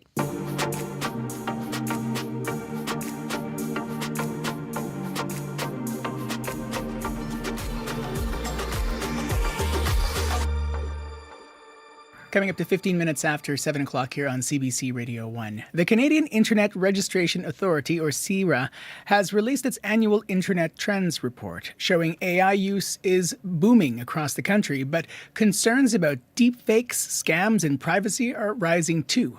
Josh Tabish is Director of Policy and Advocacy at the Canadian Internet Registration Authority, joining us from Ottawa via Zoom. Josh, welcome to the program. Hello. Hi, thanks so much for having me. Let's talk about the big picture here. What stood out to you in this most recent report? So I think there were two big findings. The first is that, as you mentioned, AI use is really increasing across the country. Since last year, it's more than doubled, and now more than, or roughly 1 in 3 Canadians say they've used tools like ChatGPT or Gemini. However, uptake still lags behind our counterparts in the US. Nearly half of Americans have said they use these tools compared to only 1/3 of Canadians. And this could perhaps be because Canadians in our survey also expressed more concern than excitement about AI tools, especially the potential for misinformation and deep fakes. But the second big finding was that Canadians overwhelmingly support buying from Canadian retailers online when they have the choice. Over half of Canadians say this is to support the local economy, but a growing number are saying that they want to buy Canadian because of the trade war and the threat of tariffs. So we've definitely seen a spike on our end. CIRA, as some folks out there will know, CIRA manages the .ca domain on behalf of all Canadians. And those two letters at the end of your domain name, .ca, can signal that your company is Canadian. And we've seen a big spike in registration since the trade war began. So there's definitely a buy Canadian sentiment emerging out there. That's a concern about deep fakes. What are your tips about how folks can tell if something is a deep fake? So the first thing is, if you see what you think is a deep fake or a piece of material that's meant to look real, perhaps manipulated by AI, there's a good chance it's gone viral. And if it's gone viral, there's a good chance that a reporter has noticed it. So my advice would be, if you see something that seems fishy or too good to be true or too shocking to be true, check with a reputable media outlet to understand whether or not, to see if they've reported on whether or not it's real. The second thing is, certain platforms like Meta, Facebook or Instagram, for example, or TikTok now use labels to identify AI-generated content. But the labels they vary across platforms, and they're not always easy to understand. So there's some help, but not a silver bullet. And finally, the government of Canada has actually produced some materials from their Get Cybersafe campaign for how to spot AI-generated images or deepfakes. And they'll ask you to look for things like weird lighting or unusual-looking fingers or weird mouth movements, things that as humans we're actually pretty good at picking up on, but we don't know to look for if we haven't been told. So those are a handful of ways you can try to sort out fact from fiction online. And sometimes when you listen to the audio, it seems to be quite consistent, which is not really how most humans speak, right? Sometimes we're louder, sometimes we're softer. What's one thing that you think people need to consider? Because there are a lot of tips that folks have. But what's one sort of guiding principle that you want people to think about as they're interacting with the internet? I think, I would say these new tools, they have the promise to really help increase productivity and revolutionize the way we work and the way we create material online. And there's some real positives that can come from this. But there's also ways in which these AI tools can give bad guys new ways to trick you. And so there's a handful of things that you can do to protect yourself. Make sure that you're not the victim of a hacking attempt or a data breach. So I'd make sure you're using strong passwords and use a password manager to keep track of them. A good password should be long and hard to remember, but a password manager will help you keep track of them. I would also say that, make sure you turn on multi-factor authentication. This is a kind of technical term, but it's basically like having a second lock on your front door. When you go to log into your email account, you'll get a message sent to your phone, and it'll ask you to enter a special code. This is like having a second key to your account, and it can really make it hard for hackers to get you. So those are some things I'd offer. Josh, thanks very much for this. Take care. Really appreciate it. Thanks. Josh Tabish, Director of Policy and Advocacy at the Canadian Internet Registration Authority. He is in Ottawa this morning. Growing up, NBA legend Muggsy Bogues was bullied, teased, and told he would never make the pros. After all, a 5'3" basketball star is hard to imagine. Here's Bones. Yes. Oh, what a shot to give the Hornets a 2-point lead. Rejecting Muggsy Bogues. From the creators of Under the Influence comes We Regret to Inform You. Wednesday morning at 11:30, 3:30 p.m. in Newfoundland. And on demand on CBC Listen. 20 minutes after 7 o'clock here on CBC Radio 1. And still to come, she had beef with a grocery giant. Now she wants to take them to court. How many other Canadians are walking out of the door with plastic trays and Loblaws is pocketing, $1.25, $1.29, $3, however much on every one of those plastic trays. Still to come, we'll hear from the Manitoba woman who blew the whistle on Loblaw when she realized it was overcharging customers for meat. She'll share why she wants to start or why she is seeking this class action lawsuit coming up in our 8 o'clock hour of the program. Just about 21 minutes after 7 o'clock here on CBC Radio 1, 89.3 FM, 990 AM, and everywhere on the CBC Listen app. I'm Faith Fundal. Hello as well to the folks watching us on our CBC Manitoba YouTube stream. From Cree singer-songwriter Sebastian Gaskin, take a listen. This is Shadows. I thought that I had known the pain, but not like the one you showed me, not like the one you showed me. I wish that things had stayed the same, but not with the way it's going, not with the way it's going. I've played it back 100 times, I've told myself 1,000 lies, but still inside it's you I find. I don't know how to change it. That memory burned into my head. I prayed for better things instead. I really wish you weren't dead, but I'll just carry on with the show. Don't you know I'm a falling domino, breathing in hope it helps, even though I know it won't. And they say these things take time. I don't need the storm and the rain on my face. I don't wanna fade away, burn me out till I'm gray. I'm a product of the pain and the shadows in my mind. Shadows in my mind. Shadows in my mind.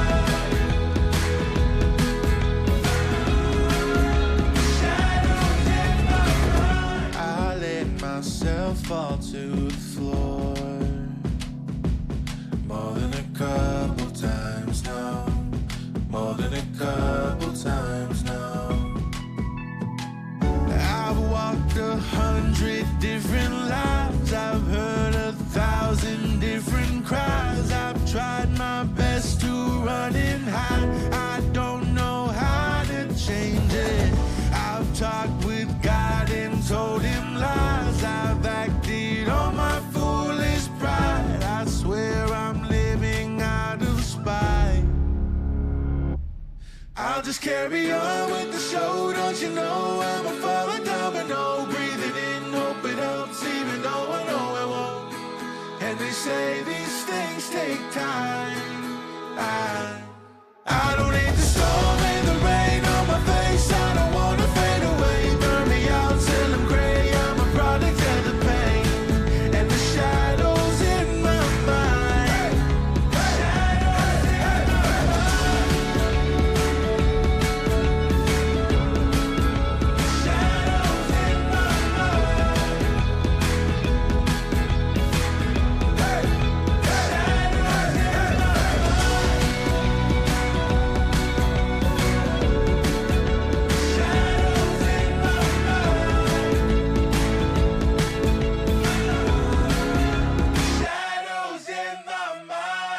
Off his debut album, Love Child, that is Sebastian Gaskin with a tune called Shadows. We carry a world of information in our pockets because we want to know. It's news you can trust, delivered when you want and where you want on Canada's News app. Now with CBC Radio 1, local and live. Download the CBC News app for free. Coming up to 25 minutes after 7 o'clock here on CBC Radio 1. I'm Faith Fundal. Scott Reguer joining us now from your CBC National Sports Desk. Happy Hump Day. And to you as well, Faith. Thanks very much. Scott, not an event always known for them, but there was a pretty dramatic ending to last night's baseball all-star game. The swing off. With the hat trick. Look out, Chop House. National League takes the lead. Unbelievable. The sound, Faith, of Kyle Schwarber's game-winning home run last night in the first ever all-star game swing-off. What's a swing-off, some people may be wondering. It is baseball's potential new tie-breaking mechanism. 3 players from each team get 3 swings each at pitches by their own coaches. Most total home runs in the end wins. It's the sport's equivalent to penalty kicks in soccer or penalty shootouts in hockey. Schwarber was asked, Faith, whether swing-offs should be used during the regular season. It's interesting. I think it's a unique way for the league to kind of try different things. And, I don't know if that's in the plans or not. Hopefully, we just keep the extra inning things going on for as long as we can. Swing-offs were actually agreed to back in 2022, but this is the first time they've been used at an all-star game because it's the first time we've had a tie since then. They were introduced to alleviate concerns of teams running out of pitchers. Makes sense. Meantime, the other innovation introduced last night, Faith, robot umpires, made their mark as well. 4 of 5 calls made by the human umpire that were challenged, well, they got overturned. The automated balls and strike system could make its regular season debut next season. This is not the baseball our moms and dads grew up with. And by the way, the Blue Jays involved last night, Vladdy Guerrero Jr. and Alejandro Kirk, they both went 1 for 2 in the American League's loss. Closer to home, Faith, the Goldeyes could not complete the comeback. They fell 2-0 to Sioux Falls. The game called early on account of rain. The Goldeyes now 5 games out of a playoff spot. These same 2 teams continued their series today where the weather looks much better. 6:35, the first pitch.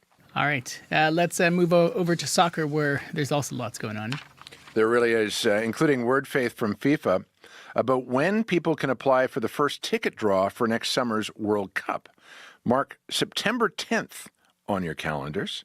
That's when you can apply online for one of the matches held here in Canada, either in Toronto or in Vancouver. Applying is by no means a guarantee, just a spot in the lottery, really. For those wanting better odds of landing tickets, Canada Soccer is expected to unveil its so-called Canada Red program later this month. It has membership tiers with fees ranging from free to $5,000 a year, offering access to the lottery for Canadian matches. And the more expensive the membership, surprise, surprise, the better your odds. Meanwhile, on the pitch last night, AFC Toronto continued its strong play in the Northern Super League. Lauren Rowe with the only goal of the game. Toronto beats Halifax in Nova Scotia in front of more than 4,000 fans. That's great to see. Toronto has won 5 straight and is atop Canada's new professional women's league. Let's finish with golf, where the sport's oldest tournament gets underway tomorrow. The British Open, a.k.a. the Open, which starts Thursday at Royal Portrush in Northern Ireland, Faith. 4 Canadians involved, led by Listowel, Ontario's Corey Connors. One of the favorites, and current world number 1, Scottie Scheffler, is making headlines. He says despite his success in the sport, it is not exactly enriching for him. I'm not here to inspire somebody else to be the best player in the world because what's the point? This is not a fulfilling life. It's fulfilling from the sense of accomplishment, but it's not fulfilling from a sense of like the deepest places of your heart. I'm blessed to be able to come out here and play golf, but if my golf ever started affecting my home life, that's going to be the last day that I play out here for a living. That's why I wrestle with why is this so important to me, because I would much rather be a great father than I would be a great golfer. Can you imagine Arnold Palmer or Jack Nicklaus, even if they felt that way, saying that back in the day? Personally, I find Scheffler's broader worldview, family ahead of career ambition, pretty refreshing. With all the pressure athletes are under to excel these days, really since they've been kids, they are role models whether Scheffler wants to be or not. Having the world's best golfer offer his thoughts like this, Faith, much like when tennis's Naomi Osaka was number 1 in her sport, provides valuable perspective I think we can all benefit from hearing, especially from a male athlete and from a sport as traditionalist as golf is. Scott, thanks very much for this. You bet. We'll see you tomorrow. Scott Regier from your CBC National Sports Desk. I'm Faith Wendell here on Information Radio on CBC Radio 1. More to come after your CBC Winnipeg News. This is CBC News.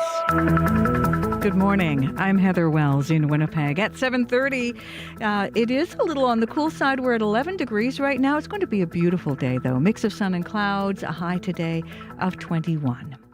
About 1,200 wildfire evacuees from northern Manitoba are sleeping on cots in shelters in Winnipeg, waiting for more hotel rooms to open up. But some local hoteliers say they already have rooms to go. The Viscount Gord Hotel on Portage Avenue housed more than 100 evacuees during the first wave of evacuees this spring. General Manager Robbie Sankar says the Red Cross contacts them regularly to check on capacity, but so far he says nothing's been booked. Although I have these 20 rooms available, they don't seem to be taking those 20 rooms. We've had to stop taking some of our regular business, so we are keeping those rooms open for them, but we haven't had any callbacks to take any more.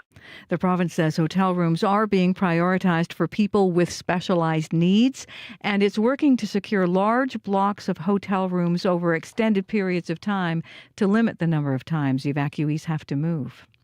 Winnipeg officials are worried by increasing violence against firefighters and paramedics. The Firefighters Union says a number of first responders were recently attacked on the job. A firefighter hit in the face with a metal pole, a crew threatened at knife point, and a first responder punched in the stomach. Winnipeg Fire Paramedic Service Deputy Chief Scott Wilkinson says it is having an impact on staff. We want to support our personnel, and that's our foremost piece that we do, is supporting our personnel both with the safety measures and post-incident when it comes to mental health as well. But it's going to affect morale when you know you're going on the street and there's a potential for violent incidents, and that certainly is something we're experiencing more and more. Wilkinson says the service has been training staff on threat management and de-escalation, and it's helped. At the same time, he supports any legislative changes aimed at protecting first responders. Now, the calls for laws to protect first responders have the support of both city and provincial leaders. Justice Minister Matt Wiebe says the federal government should act to change the criminal code. We've got their backs. We stand with our firefighters. We stand with our first responders in this province. And we want to make sure it's clear that we're going to take action. We're going to be standing with them to call on the federal government to make changes. Wiebe says the province will also work with the union to consider changes at the provincial level, including a proposal to create a provincial offence for obstructing, harassing, or threatening public safety personnel. Winnipeg Mayor Scott Gillingham says he is open to discussing proposed changes at the city level. A Manitoba woman has filed a proposed class action lawsuit against Loblaw.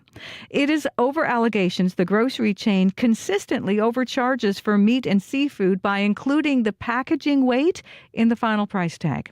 Iris Griffin is the plaintiff and claims it's happened to her since at least 2023. Her court filing alleges Loblaw continues the practice despite consumer complaints, media coverage, and reports to the Canadian Food Inspection Agency. She hopes a potential class action leads to more government oversight. So it matters. And what I would also want to see is the stores being held accountable. They're making profit off of the backs of Canadians, one plastic tray at a time.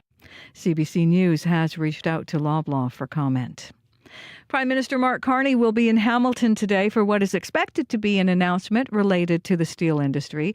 It has been more than a month since U.S. President Donald Trump doubled the tariffs on Canadian steel and aluminum from 25% to 50%. Carney met yesterday with his cabinet and told reporters he doesn't think Trump will agree to any long-term trade deal with Canada that doesn't include some form of tariff initiative.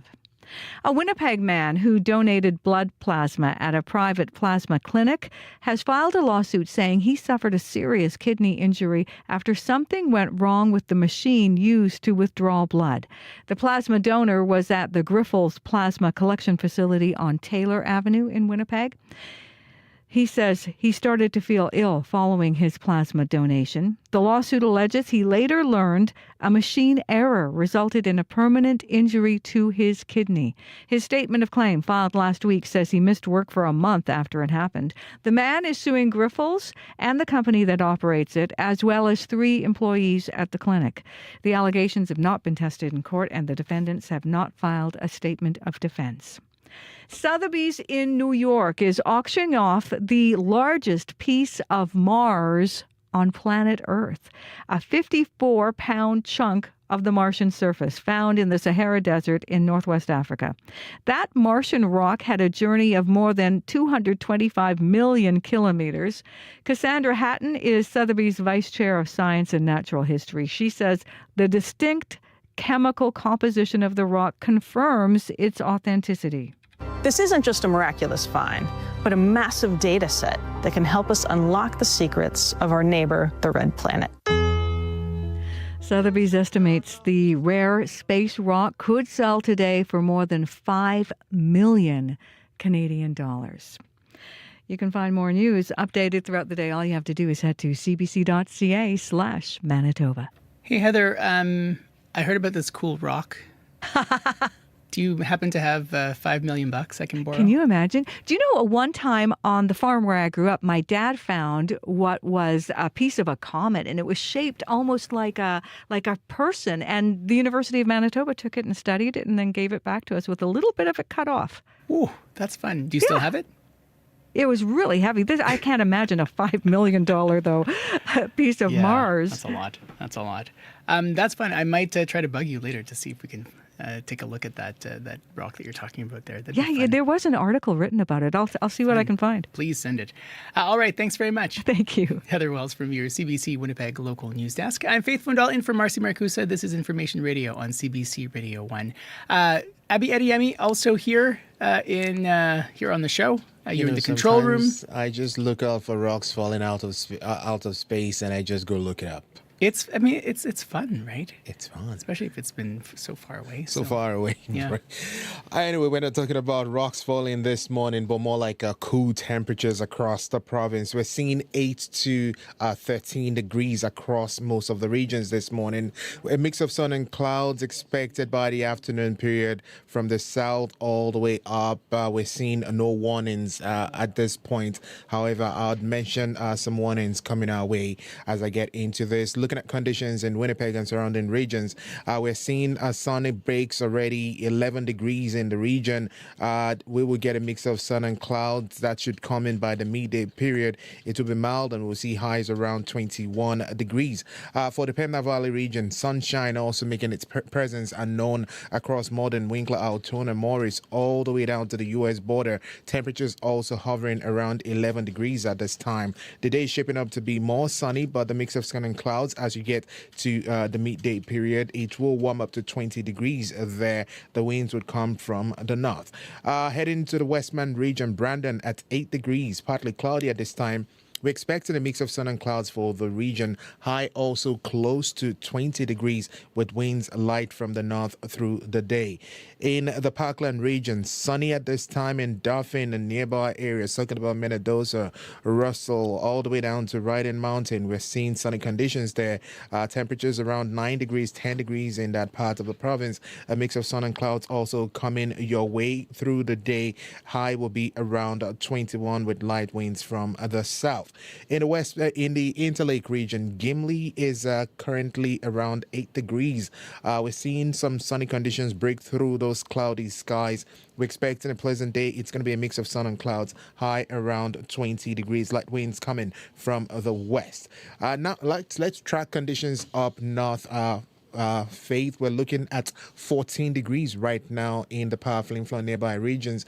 Already seeing sunny conditions. However, local smoke will drift in by the afternoon period, and we'll see highs around 21.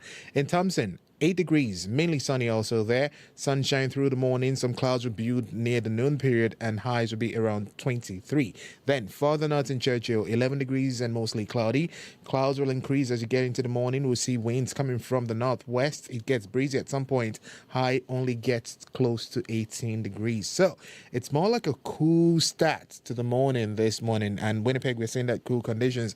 Then we'll see a mix of sun and clouds and highs of 21. Most areas will stay calm and mild, and light winds will be in play today with a mix of sun and clouds. Winnipeg, 11 degrees right now with sunshine outside. All right, sounds good. Thank you. Thank you. Abby Ediemi on the controls today, following the forecast. Sierra Sanders is our studio director, following the commute. Good morning.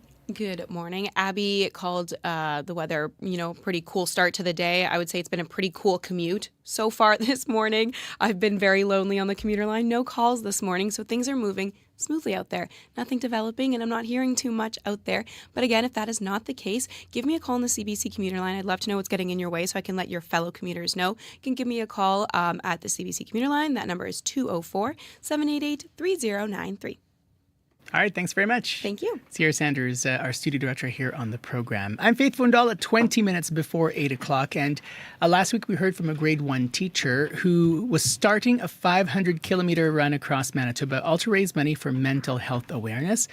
She's still going, and she's already completed more than 300 kilometers in the span of 8 days. Now, her journey isn't coming to an end for 2 more days, but she's already raised more than $8,500, inching ever so closely to her $10,000 goal.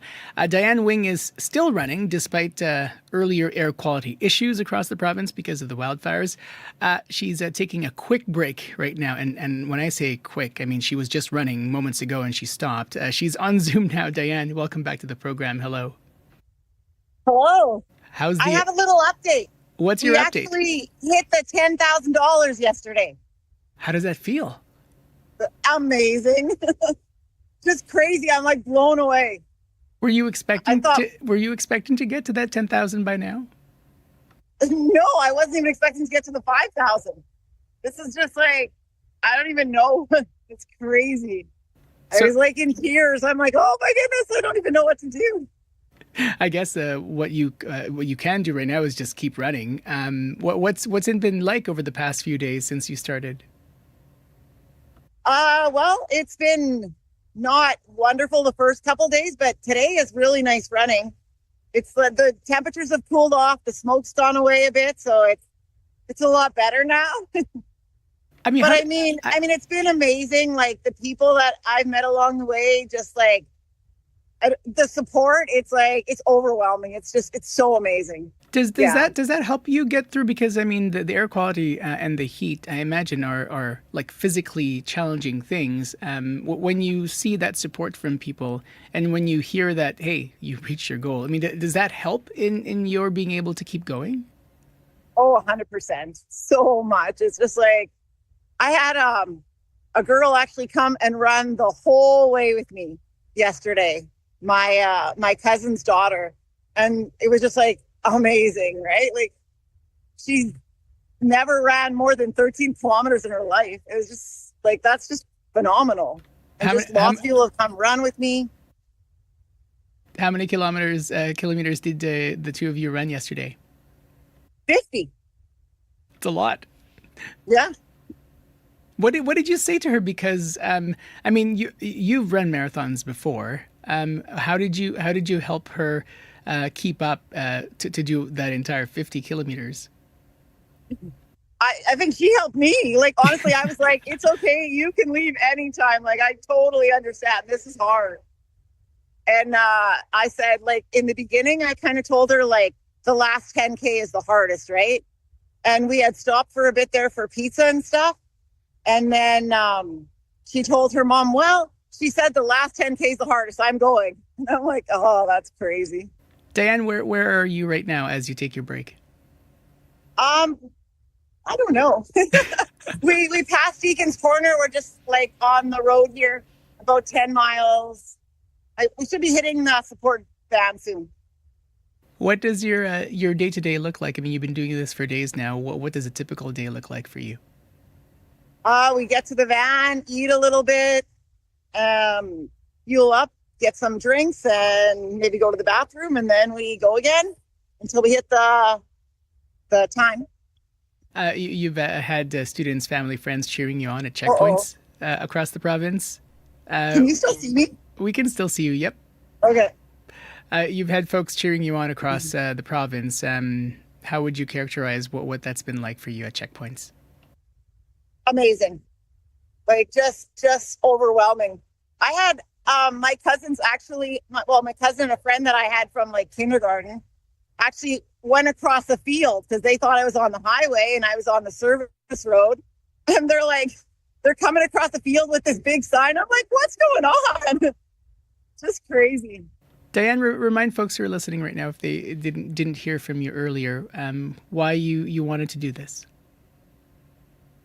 Well, I'm turning 50 this year, so I had wanted to do something big. And so I wanted to run across Manitoba 50 kilometers a day for 10 days. And I feel like running's kind of a gift I've been given. So this is kind of my way to give back. So that was kind of, I'm like, you know what? My husband passed away from suicide.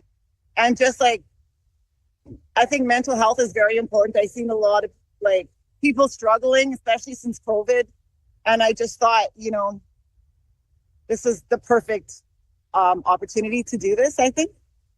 Diane, do you have a playlist or do you listen to anything while you're running, or is it just you and your body and the wind? I don't have a playlist, but sometimes the guy that I'm running with, sometimes he plays music. And clearly he is continued to be invited, so the music is okay. Yeah, it's all good. Diane, thanks for the time today and safe running. All right. Thank you very much. Bye. Diane Wing is a Portage La Prairie teacher. Started her 500-kilometer run across Manitoba 8 days ago. She was hoping to raise $10,000, and she has met that goal. She just heard about that yesterday. She's completed 358 kilometers from the Welcome to Manitoba sign to Verdun in Deacon's Corner, where she started her run this morning. Her goal is to raise awareness about mental health and suicide prevention. The money she has raised will be going to the Canadian Mental Health Association, Manitoba, and Winnipeg. If it happened today, find out today. That's the power of having the news in your hand. Get late-breaking news from reporters across the country, straight to your mobile device. Customize your experience with news from your region and what matters to you. Whether it's big headlines, detailed articles, live events, or on-demand video, CBC News has got you covered. Connect to the world. Download the free CBC News app or visit cbcnews.ca.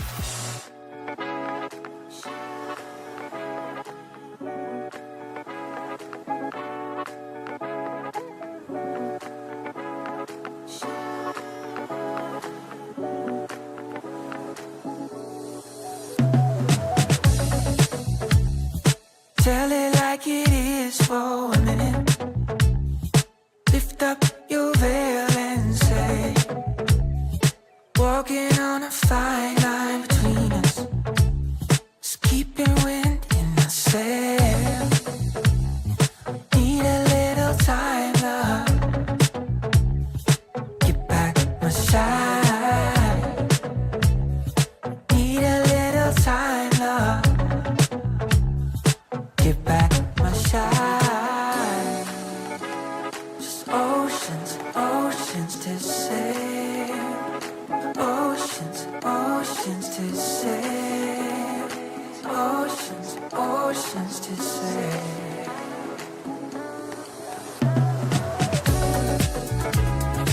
There it goes, there it goes. Wind in my sail. No sign of coastlines. Just oceans, oceans to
Out of Montreal, that is Phrase with his song Life Raft.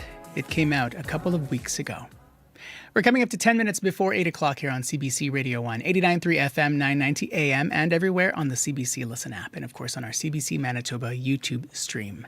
Even before getting the call to help wildfire evacuees, the Four Crowns Inn in Winnipeg was already setting aside rooms for evacuees. About 12,000 Manitobans have been forced out of their homes because of wildfires, more than half of them staying in hotels. In Winnipeg, there has been concerns raised by the province there won't be enough vacancy for everyone who is displaced, so the province opened more congregate shelters for evacuees. Now, the Four Crowns Motel welcomed evacuees during the first wave of the wildfire season. Manager Andrew Pomierne says they've already they're ready to do so again. Andrew joins us by Zoom now. Welcome back to the program. Hello. Hello, thank you for having me. Andrew, earlier this week, the province said there would not be enough hotel space in Winnipeg for evacuees. When you heard that, what did you think? Well, I think that, with that amount of evacuees that we're looking at and the amount of people that have to be relocated, there might be some concern about space available. We have, many hotels in the province, and people are traveling constantly, no matter the situation. But I feel that we have a pretty strong base when it comes to hospitality, and all of us in this industry are willing to help and want to prepare that base for as many evacuees as we can. I think that altogether, if everybody chips in, we can help a lot. And do you think everybody is chipping in? Well, I would certainly hope so. Wherever we speak with other owners and staff from other hotels, everybody is expecting to get some evacuees. People are preparing the rooms as the same way as we are. And I think that we should be able to do it, and everybody is willing to help. What's your vacancy right now in your hotel? Well, right now we have 12 rooms ready that can accommodate up to 48 individual evacuees. They're double, single rooms. We're ready to cater to any need, that we can. And depending on the availability of the other rooms, we can always prepare more, as soon as they're going to be available. So you're ready to. Are you getting the uptake? So here's the deal. The province is reaching out to us so far via emails. They do check availability pretty much on a daily basis, but we had no bookings yet. Although I'm pretty sure that they're going to come right away.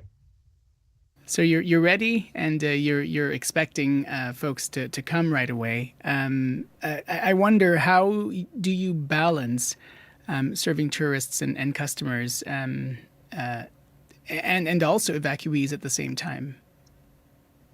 Yeah, you know what? It's all about the approach and the mindset you have. Yeah, I think that the most important part is to understand that most of the evacuees, they didn't really plan those trips. Yeah, it just happened to be that they had to evacuate the area they're living in to save their lives, and they're coming here probably not on the best day of their life. So we need to show understanding, we need to show compassion, and I think everybody understands it, us, the staff, and other customers as well. So with the first wave, we really didn't have any problems. We had quite a few rooms going, and we had no problem to balance everything all together. I mean, it sounds like when you hear the province say there's not enough hotel rooms, you're saying there's enough. Where is the disconnect then, would you say? Well, you know what? It's hard for me to say. Maybe it's about the data that province had. Maybe they didn't reach out to all the hotels. Maybe availability wasn't there. In this industry, it changes. Yeah, we have regular customers, for example, at our location. We also have medical patients that are coming from across province for different medical procedures to Winnipeg. And it varies, sometimes we have more rooms available, sometimes we're fully booked, yeah? So that situation changes. And I think that's why province is reaching out every day to check that availability, So if they said one day that maybe there's not enough room, that could have changed, in a few days or a week, yeah? The problem in this situation is that you have to really try to cover each option, yeah? The rooms or accommodations for the evacuees, like you have to have them ready before. You cannot be reactive, you have to be proactive with this. Yeah, that's why, for example, we are ready, because if someone needs to evacuate, they cannot wait a day or two for a room. Yeah, they have to have that accommodation ready for them when it's needed. So before, province might have thought that there's not enough rooms because there was less availability. But like I said, 1-2 days or a week can change that situation completely. So lots of circumstances can impact that assessment, and we really don't know because we're speaking for another organization. It's interesting because the way that the story has evolved, it's sort of been a roller coaster for hotel operators, because first it was we're welcoming tourists to. Now don't welcome tourists to now this. Am I right to hear that you think the province is doing a good job about ensuring that hotel operators like yourself are part of this solution? Or am I wrong? I think they do as much as they can under the circumstances. But the thing is that they cannot do it alone. Like, we all have to work together.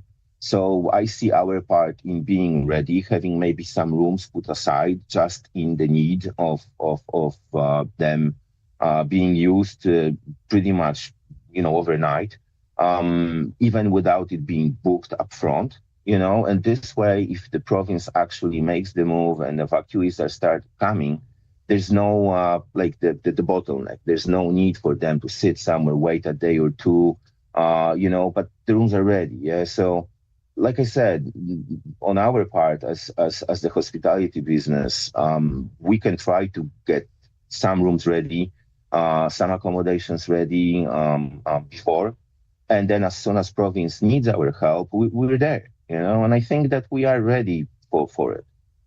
Andrew, is there something about the story that you have not yet been asked about that you want people to know and better appreciate in this? You know what? I think that this is a hard time for many people, and I feel that we just need to be strong as community. I'm not talking only about the business and hospitality, but everybody in the province. If we can build a strong community with strong bonds within, with a deep sense of responsibility for well-being of each other, then we as Manitobans, everybody, doesn't matter the background and where they're from, we can face any hardship that life will throw at us. So businesses, just regular citizens, and the government working together should help us get through this situation as best as we can. Andrew, thanks for the time today. And then that's everything. Thank you very much. Andrew Pomierne is the general manager of the Four Crowns Inn on McPhillips in Winnipeg. The province says rooms are being prioritized for people with special needs, and it is working to find accommodations outside of congregate shelters for all evacuees. In a statement, a spokesperson says, quote, "The province works to secure large blocks of hotel rooms over extended stay periods to minimize disruption and limit the number of moves an evacuee needs to make while out of their community," unquote. Heather Wells joining us with a quick look at news headlines. Good morning. Well, 2 people were taken to hospital in unstable condition after police got a call about shots being fired near a hotel. Police were called to the 1800 block of Ellis just before 3 yesterday afternoon. Officers could be seen outside the Airport Motor Inn. Police are investigating. We'll hear more coming up at 8:30. Thanks very much, Heather Wells from your CBC Winnipeg local news desk. World Report is next. Today on Q. Nathan Fillion grew up as a shy comic book kid in Edmonton, Alberta, never imagining he would one day be up on the big screen rubbing shoulders with Superman. Nathan will tell you about the new Superman movie and getting a chance to live out his childhood dream. So you know he's Clark Kent. Why does he trust everyone? Q with Tom Power, this morning at 10:30 in Newfoundland, and on the CBC Listen app, or wherever you get your podcasts. The CBC News is next. Coming up in half an hour, it's The Current. I'm Megan Williams. We continue with our series talking to Order of Canada recipients with NHL player and coach Ted Nolan on his Indigenous activism and musician Ronald Bourgeois on promoting Acadian culture. Coming up on The Current. This is World Report. Good morning. I'm Marcia Young. Prime Minister Mark Carney's major projects legislation may be law, but the controversy is far from over, and First Nations leaders are arriving in Ottawa to talk to him. The federal government is hosting a summit tomorrow on C5. Carney says it will help strengthen the Canadian economy in the face of U.S. tariffs. But as David Thurton reports, First Nations chiefs worry it will trample their rights. This is the first time in over a decade that the Prime Minister will be hosting a meeting with all First Nations chiefs across the country. Valerie Gideon, the top public servant at Crown Indigenous Relations and Northern Affairs, underscoring the importance of Thursday's summit with Mark Carney. Gideon spoke recently to the Assembly of First Nations about the summit's purpose. To have this discussion with respect to issues of critical importance on the implementation of the Act. The Act she's talking about is C5, a controversial federal law that enables Ottawa to fast-track energy and transportation infrastructure deemed to be in the national interest, approving pipelines and ports up front before an environmental assessment and Indigenous consultation is complete.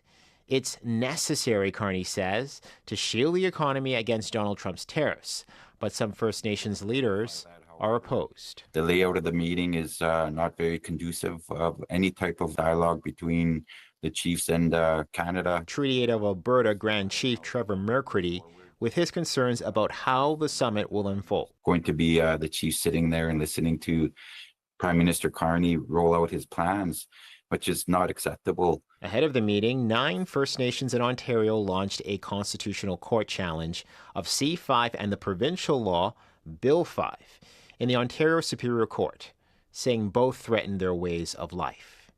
David Thurton, CBC News, Ottawa. Fire crews in Newfoundland and Labrador are hoping for favorable conditions today. They'll tackle the largest of 7 wildfires burning across the province. The Chance Harbour fire on the Bonavista Peninsula is out of control.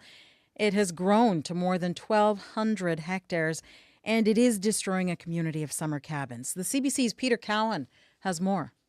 There was one there that was gone. For the last 2 days, Ryan Pitts has been out on the water. When fire first threatened the cabins that dot the coast of Bonavista Bay, he rushed out in his boat to make sure everyone left. But now, as flames consume the cabins, he can only watch. You're just heartbroken. You're broken. He's been hanging out at cabins here since he was a boy, so it was hard to be there with one of the cabin owners watching it all burn down. And he just said 25 years of hard work and fun and good times. You're just watching it burn. Not a thing you can do. In one cove with 21 cabins, only 2 are left. Most people don't have insurance. His aunt and uncle's cabins are nothing but ash, a place that's meant relaxation and good times, now filled with heartbreak. And even for those whose cabins remain, there's still worry. There's definitely no one at the woods down there yet. There's still a lot of smoke, a lot of fire, and we had a little touch of rain, but it was only a small shower, definitely not enough. So I don't think there's any cabins safe down there yet, unfortunately. Fire officials are worried as well. Mark Lawler says the forecast calls for hot, windy weather. We could expect some increased fire behavior. I don't think we're looking at extreme fire behavior, but again, that could change with the next forecast. Winds today are expected to change. Officials say it'll blow smoke and flames towards nearby communities, increasing the chances that it's not just cabins, but people's homes that are at risk. Peter Cowan, CBC News, St. John's.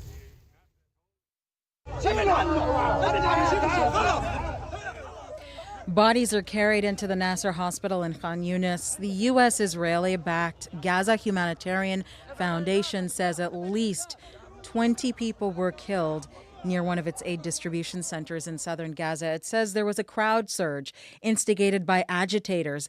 GHF says 19 people were trampled and 1 was fatally stabbed during the crush. The United Nations says at least 875 Palestinians have died over the past 6 weeks at humanitarian aid sites and convoys in Gaza. Most were in GHF distribution areas.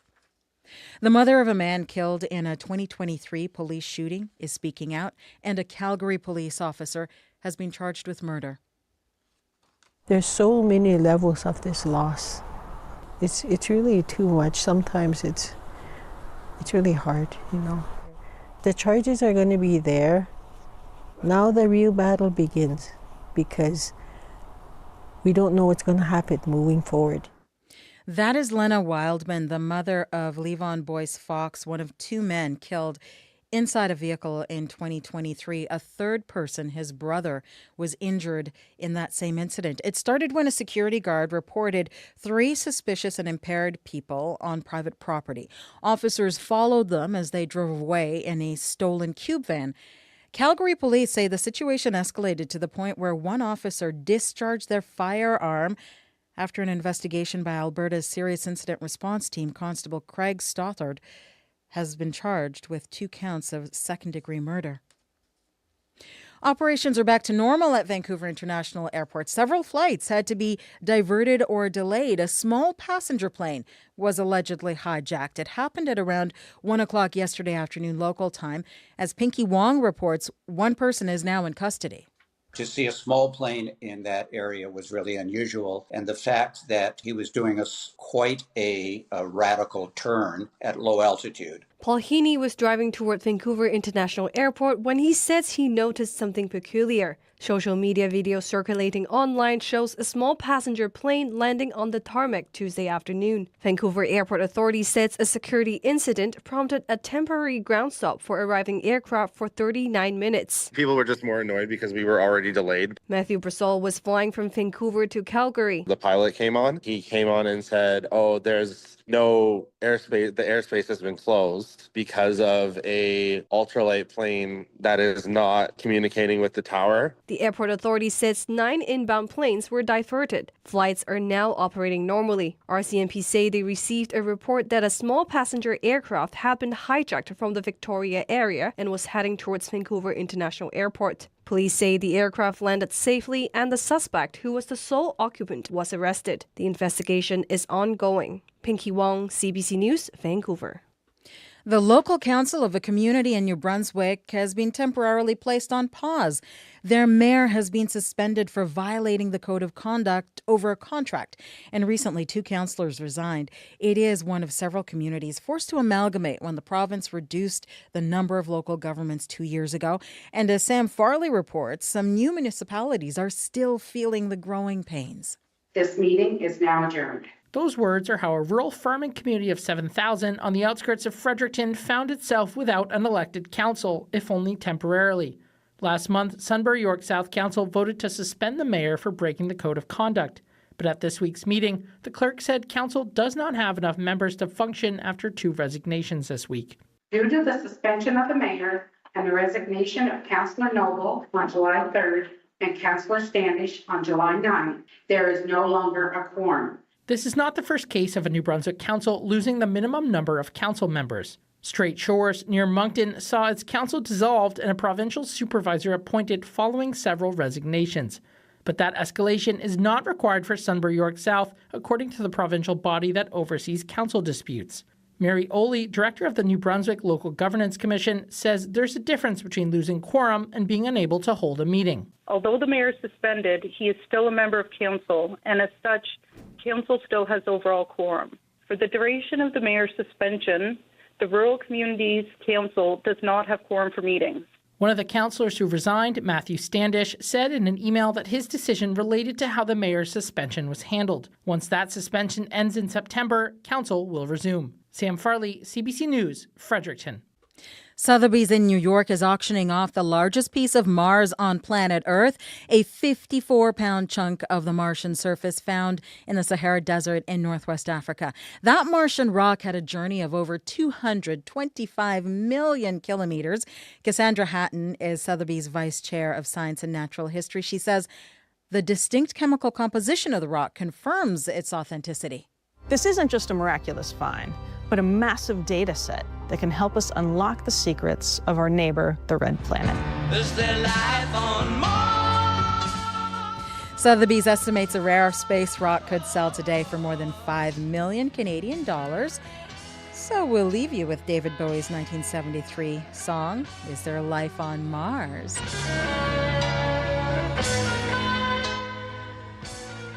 That is World Report. I'm Marcia Young. It's on America's tortured brow.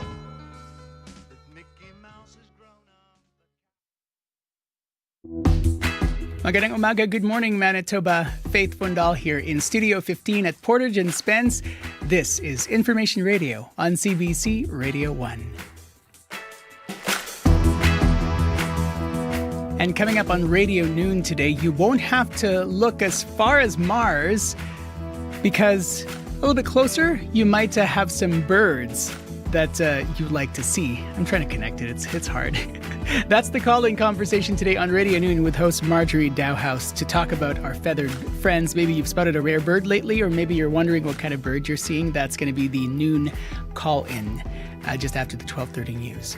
First, though, in this half hour, a Manitoba woman has beef with one of the country's biggest grocery chains. Now she's taking it to court to teach it a lesson. We'll hear more from her coming up next. Stay tuned.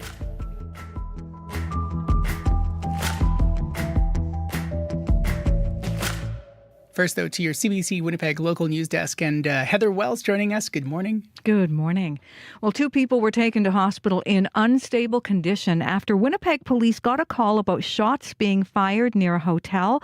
Police were called to the 1800 block of Ellis Avenue just before 3 yesterday afternoon. Officers could be seen outside the Airport Motor Inn. About 1 in 10 of wildfire evacuees from northern Manitoba are sleeping on cots in group shelters, waiting for hotel rooms to open up. But some Winnipeg hoteliers say they have rooms sitting vacant right now. We'll hear more coming up in our next local news at 8:30. All right, thanks very much. Thank you. Heather Wells from your CBC Winnipeg local news desk. Abby Adiemi has been following the forecast. A much cooler start to the day. Yeah, a much cooler start across the province. We're seeing morning temperatures really just in the low teens this morning, and a mix of sun and clouds already outside in most of the regions. No weather warnings for now except for Flin Flon that should see some smoke roll in later in the day. Winnipeg at this time, 13 degrees, the sun cracking through those cloudy conditions outside. We'll get plenty of sunshine later, then we'll see a mix of sun and clouds as we head through the day, making it a mild and pleasant afternoon. Highs around 21 with light breeze in the city. Across the southern region, Brandon, Duff and Gimli, we're seeing temperatures around 13 degrees at this time. A mix of sun and clouds in the forecast. Highs are close to 21 also. Then tracking conditions in the northern part of the province, the part of Flin Flon, Thompson, Churchill, it's more like a mild morning there. We're already seeing temperatures around 14 degrees there. Most of the region seeing lots of sunshine already. Some cloudy conditions will roll in. As mentioned, some local smoke will also be rolling through the Thompson region around the midday time. Highs will be around 21 to 23 up north, though Churchill stays cooler with temperatures only getting to 18 degrees today. A chance of showers in the forecast up north. Across board, it's more like a mix of sun and clouds in most of the regions, and we'll see highs near 23 degrees. Winnipeg right now, we are just sitting at 13 degrees. All right, thanks very much. Thank you. Abby Adiemi are on the controls today here on the program. Sierra Sanders is our studio director, and you've been following the commute so far. Good morning. I have been following the commute this morning, and it's been a lonely morning on the commute. Pretty quiet, hasn't it? It's been pretty quiet on the CBC commuter line this morning. Not much developing, so things are moving along smoothly on your drive this morning. There's still some time in the show, though, so if that is not the case and there's something getting in your way out there, whether you are here in the city or out on the highways, you can give me a call on the CBC commuter line. That number is 204-788-3093.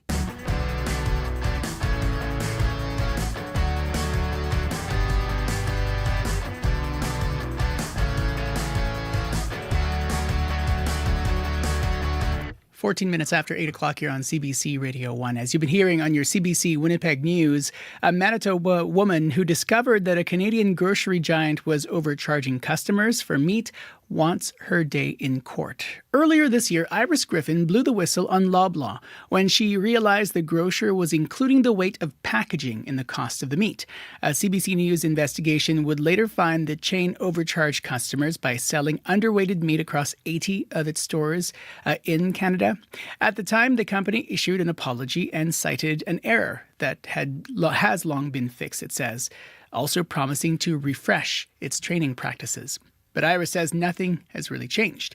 She has filed a proposed class action lawsuit against the grocery giant.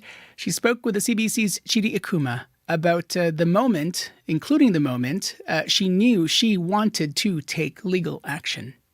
I was quite upset when I discovered that I had been shorted for the meat product that I had purchased. Then when I had filed my complaint with the Canadian Food Inspection Agency, and they advised me that they had found Loblaws to be not compliant, and Loblaws had basically said, yeah, we don't zero out the scale when we're weighing meat product.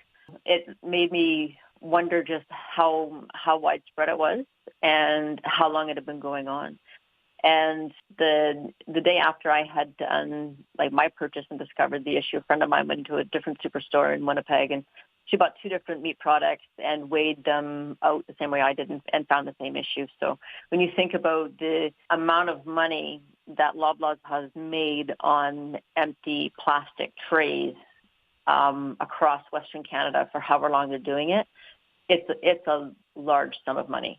And they haven't stopped. So after the CBC had done the profile on it, people were still finding, going into the store, that the weight of the packaging was being included in the price of the product. The grocery stores just didn't seem to care. So at that point in time, you realize that public scrutiny isn't changing their minds, and neither is having the Canadian Food Inspection Agency finding them in non-compliance, because they weren't fined. There was no enforcement taken other than the Food Inspection Agency saying, please don't do this again, and Loblaw saying, okay, we won't do this again. And that was it. From my perspective, the only way that a store or a business like Loblaws is going to change their practice is if they're taken through the courts and to the courts and have to be held accountable for the decisions that they've made. What was your reaction when you saw how the Food Inspection Organization, how they dealt with Loblaws? I was surprised. Because, when I was talking to the officer, I said, did you go to the store? And she said, no, we didn't go to the store. And she said, we just called them. And the manager of the store basically said, no, we don't. We include the weight of the packaging with the weight of the product. And Food Inspection Agency said, well, you're not supposed to do that. And they said, okay, well, we won't. And then that was it. And I asked her, I had correspondence with her about, follow-up. Are they following up on the store to monitor for future compliance? And she said, no, it'll just be part of routine monitoring. So I thought, well, that seems a little bit laissez-faire and not really holding the store accountable for when they found them to be in non-compliance. You think that they would be monitoring them more closely. The point is not so much how much is it me out of pocket, but if I was buying shrimp, for example, and they're charging me for the price of the packaging at the price of shrimp, then it's a whole other level of money that they're taking in, right? Some people, I guess, they reacted to the original story and they kind of said, what's the big deal? People have been doing this, or butchers, grocers have been doing this forever. I guess, what do you say to people who have that reaction? Well, I would take a look at it, and I've had that conversation with people. And it's frustrating because, you think to yourself, so I've just paid $1.29 for an empty piece of plastic. And the meat that I had purchased, I was shorted an entire serving. And I got an empty plastic tray instead of a serving of protein. And when you're looking at the cost of groceries and inflation and everything else that's going on in the world of trying to feed your family, that adds up big over time, and it's coming out of the pockets of families and out of the pockets of hardworking Canadians, and it's going into the pockets of large corporations. Because I'm pretty sure that empty plastic tray did not cost them $1.29. And if they had put it on a shelf and said, here's a lovely empty plastic tray, and we're going to sell it to you for $29, I'd have said, are you kidding me? That's ridiculous. That's not even worth 3 pennies. but yet I walked out the door with it. And if I walked out the door with it at $1.29, you just think of how many other Canadians are walking out of the door with plastic trays, and Loblaws is pocketing, $1.25, $1.29, $3, however much on every one of those plastic trays. It's just pure profit in their pocket. When we spoke to you in January, we talked a bit about trust and how it connects to the situation. I believe you said that it's impacted your trust of Canadian grocery chains. Is that still the case?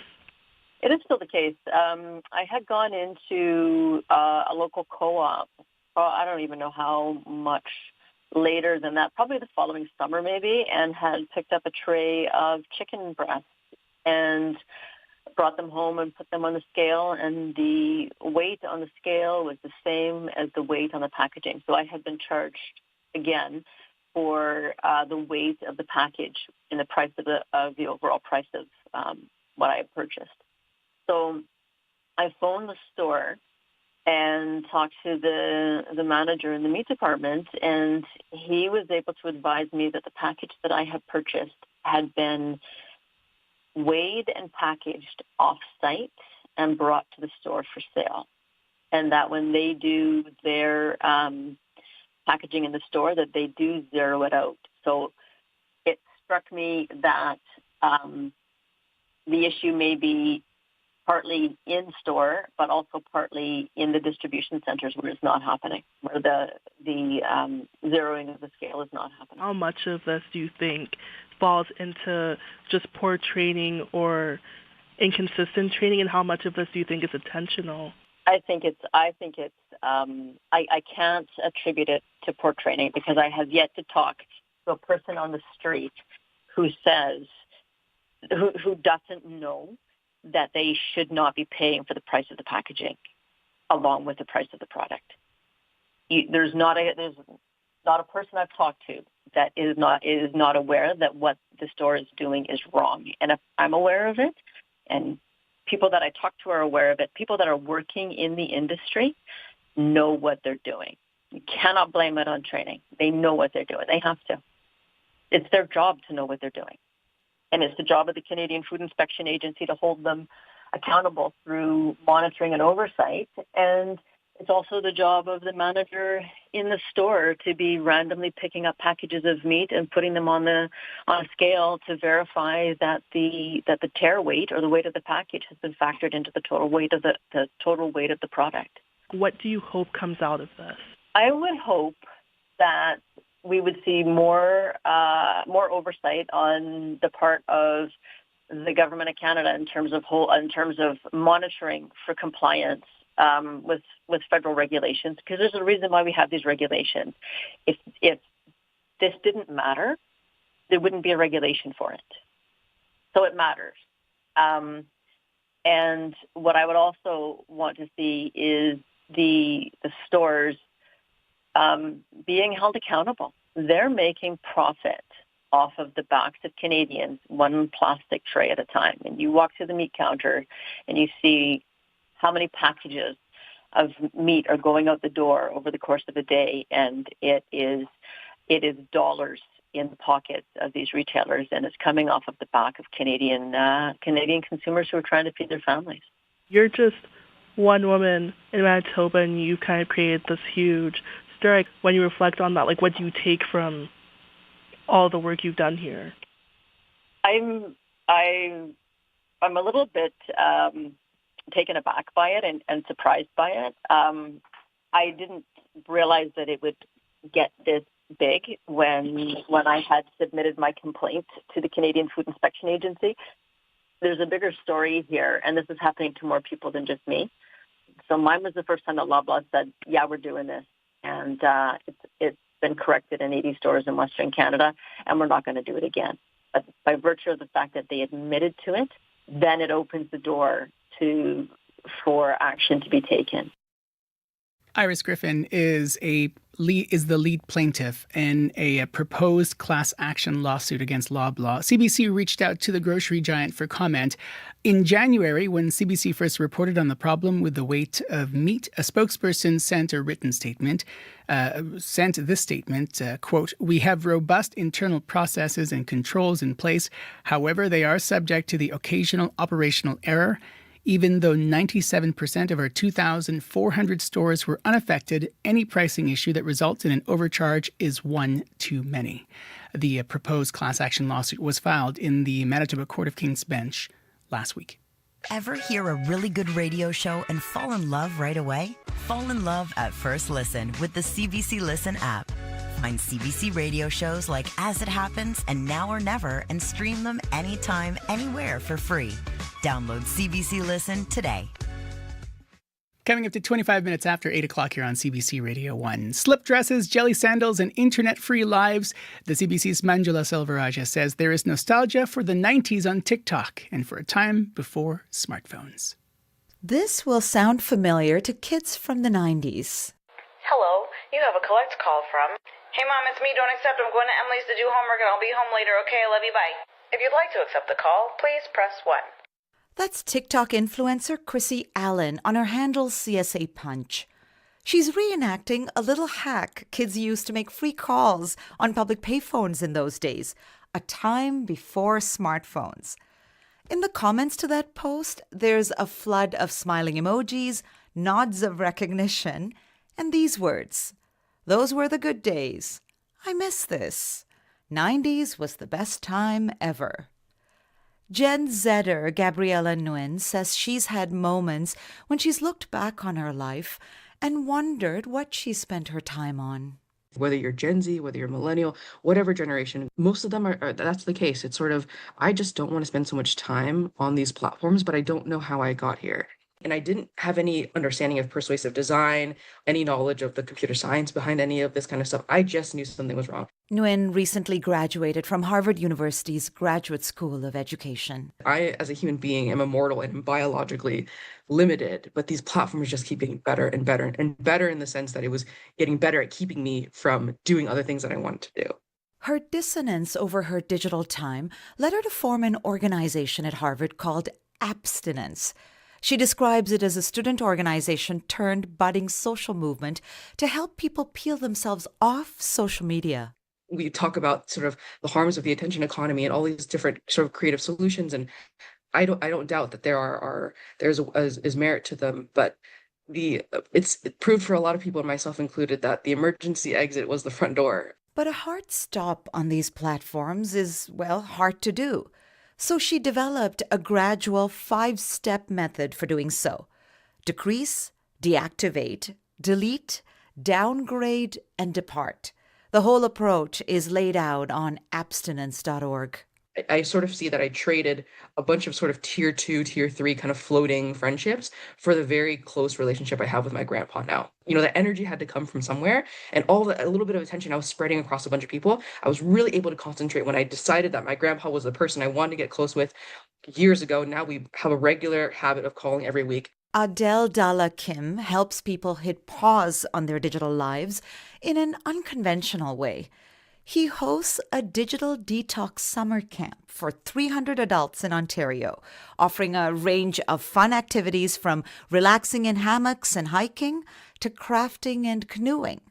Camp Reset is described as a phone-free, work-free, surveillance-free experience. When people arrive, they hand in their phones, and for 4 days, we exist in an environment where not just you as an individual don't have your phone, but everyone around you does not have their phone. And that is a profound change to what our day-to-day experiences are.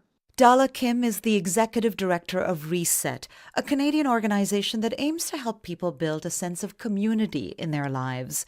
The next camp is this September. Our perspective isn't anti-tech.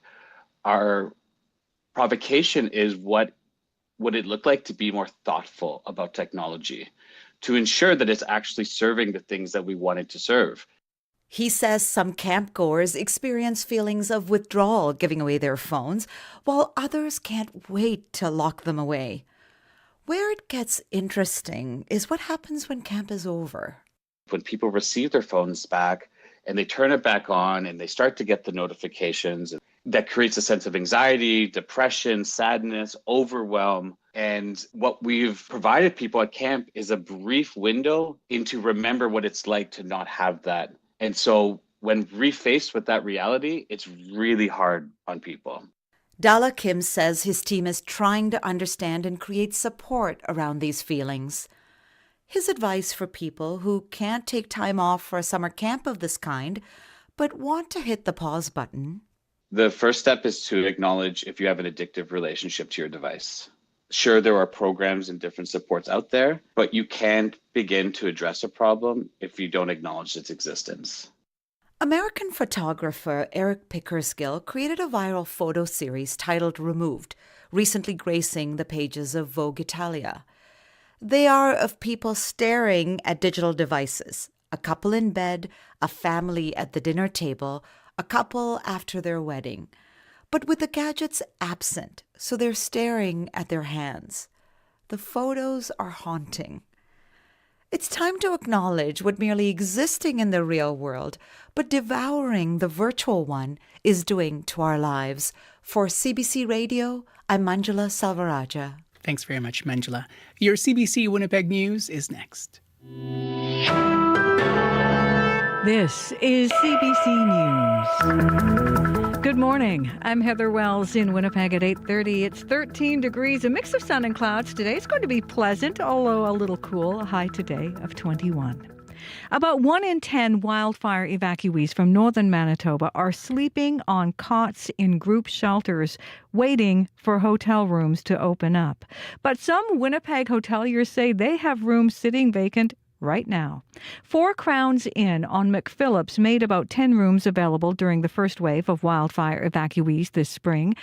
General Manager Andrew Pomierny says the province keeps in touch with the hotel's owner to get updates on available rooms, but so far, no rooms at 4 Crowns have been booked for evacuees. He says with the second wave, they are keeping those rooms available. Even if we have to keep them open without putting anybody in there, knowing that there's going to be a wave, that's our way of contributing to the help effort. The province says hotel rooms are being prioritized for people with specialized needs, and it is working to find accommodations for all evacuees. Winnipeg police are investigating after 2 men were taken to hospital in unstable condition. Constable Stephen Spencer says police were called about shots being fired in the 1800 block of Ellis just before 3 yesterday afternoon. He couldn't provide further details on how the 2 people taken to hospital are now doing. At this time, I'm not aware what condition they're in now, but this is a follow-up investigation that's I believe has been assigned to the Major Crimes Unit. Police could be seen outside the Airport Motor Inn yesterday. Winnipeg officials are worried by increasing violence against firefighters and paramedics. The Firefighters Union says a number of first responders were recently attacked on the job. A firefighter was hit in the face with a metal pole, a crew was threatened at knife point, and a first responder was punched in the stomach. Winnipeg Fire Paramedic Service Deputy Chief Scott Wilkinson says it is having an impact on staff. We want to support our personnel, and that's our foremost piece that we do, is supporting our personnel both with the safety measures and post-incident when it comes to mental health as well. But it's going to affect morale when you know you're going on the street and there's a potential for violent incidents, and that certainly is something we're experiencing more and more. Wilkinson says the service has been training staff on threat management and de-escalation, and it's helped. At the same time, he supports any legislative changes aimed at protecting first responders. The United Firefighters of Winnipeg is calling for stronger laws that, among other things, would make assaulting a firefighter a criminal code offense. A woman from Hecla Island hopes a proposed class action lawsuit against Loblaws leads to more government oversight of underweighted meat and seafood sales. Iris Griffin says she was overcharged for meat at the grocery store as early as 2023. Earlier this year, she spoke out about how she discovered a package of ground beef she had purchased was 134 grams short. She realized its plastic tray made up for the missing weight. Her proposed class action was filed last week at Manitoba Court of King's Bench. It alleges Loblaw continues charging customers for packaging by adding it to the price of the meat, despite complaints to the company and the Food Inspection Agency. When you're looking at the cost of groceries and inflation and everything else that's going on in the world of trying to feed your family, that adds up big over time, and it's coming out of the pockets of families and out of the pockets of hardworking Canadians. CBC News has reached out to Loblaws for comment. A Winnipeg man who donated blood plasma at a private plasma clinic has filed a lawsuit saying he suffered a serious kidney injury after something went wrong with the machine used to withdraw blood. The plasma donor was at the Grifols Plasma Collection Facility on Taylor Avenue in Winnipeg. He says he started feeling ill following his plasma donation. The lawsuit alleges he later learned a machine error resulted in a permanent injury to his kidney. In his statement of claim filed last week, he says he missed work for a month after it happened. The man is suing Grifols and the company that operates it, as well as 3 employees at the clinic. The allegations have not been proven in court, and the defendants have not filed statements of defense. Well, Prince Harry is repeating a famous trip his mother made in 1997. Harry is in Angola this week with a charity that works to clear landmines from old war zones. Princess Diana visited Angola with the same organization just a matter of months before she died in a car crash in Paris. You can find the latest news updated throughout the day. All you have to do is head to cbc.ca/Manitoba. All right, thanks very much. Thank you. Heather Wells from your CBC Winnipeg local news desk. Abby Adiemi back for a last look at the forecast. Good morning. Good morning. Faith across the province. It's more like a calm and cool start with a mix of sun and clouds at this time across board. We still don't have any warning. Southern Manitoba woke up to 11 degrees. We're now seeing 13 degrees in most of the regions. Breezy skies, highs near 21 degrees. Fog patches will develop overnight, but sunshine returns tomorrow. While up north, we're seeing temperatures sit between 12 and 15. Smoke expected later. We'll see highs around 23. Winnipeg, 13 right now, warming up to 21. All right, thanks very much. Thank you. Sierra Sanders, last look at the commute.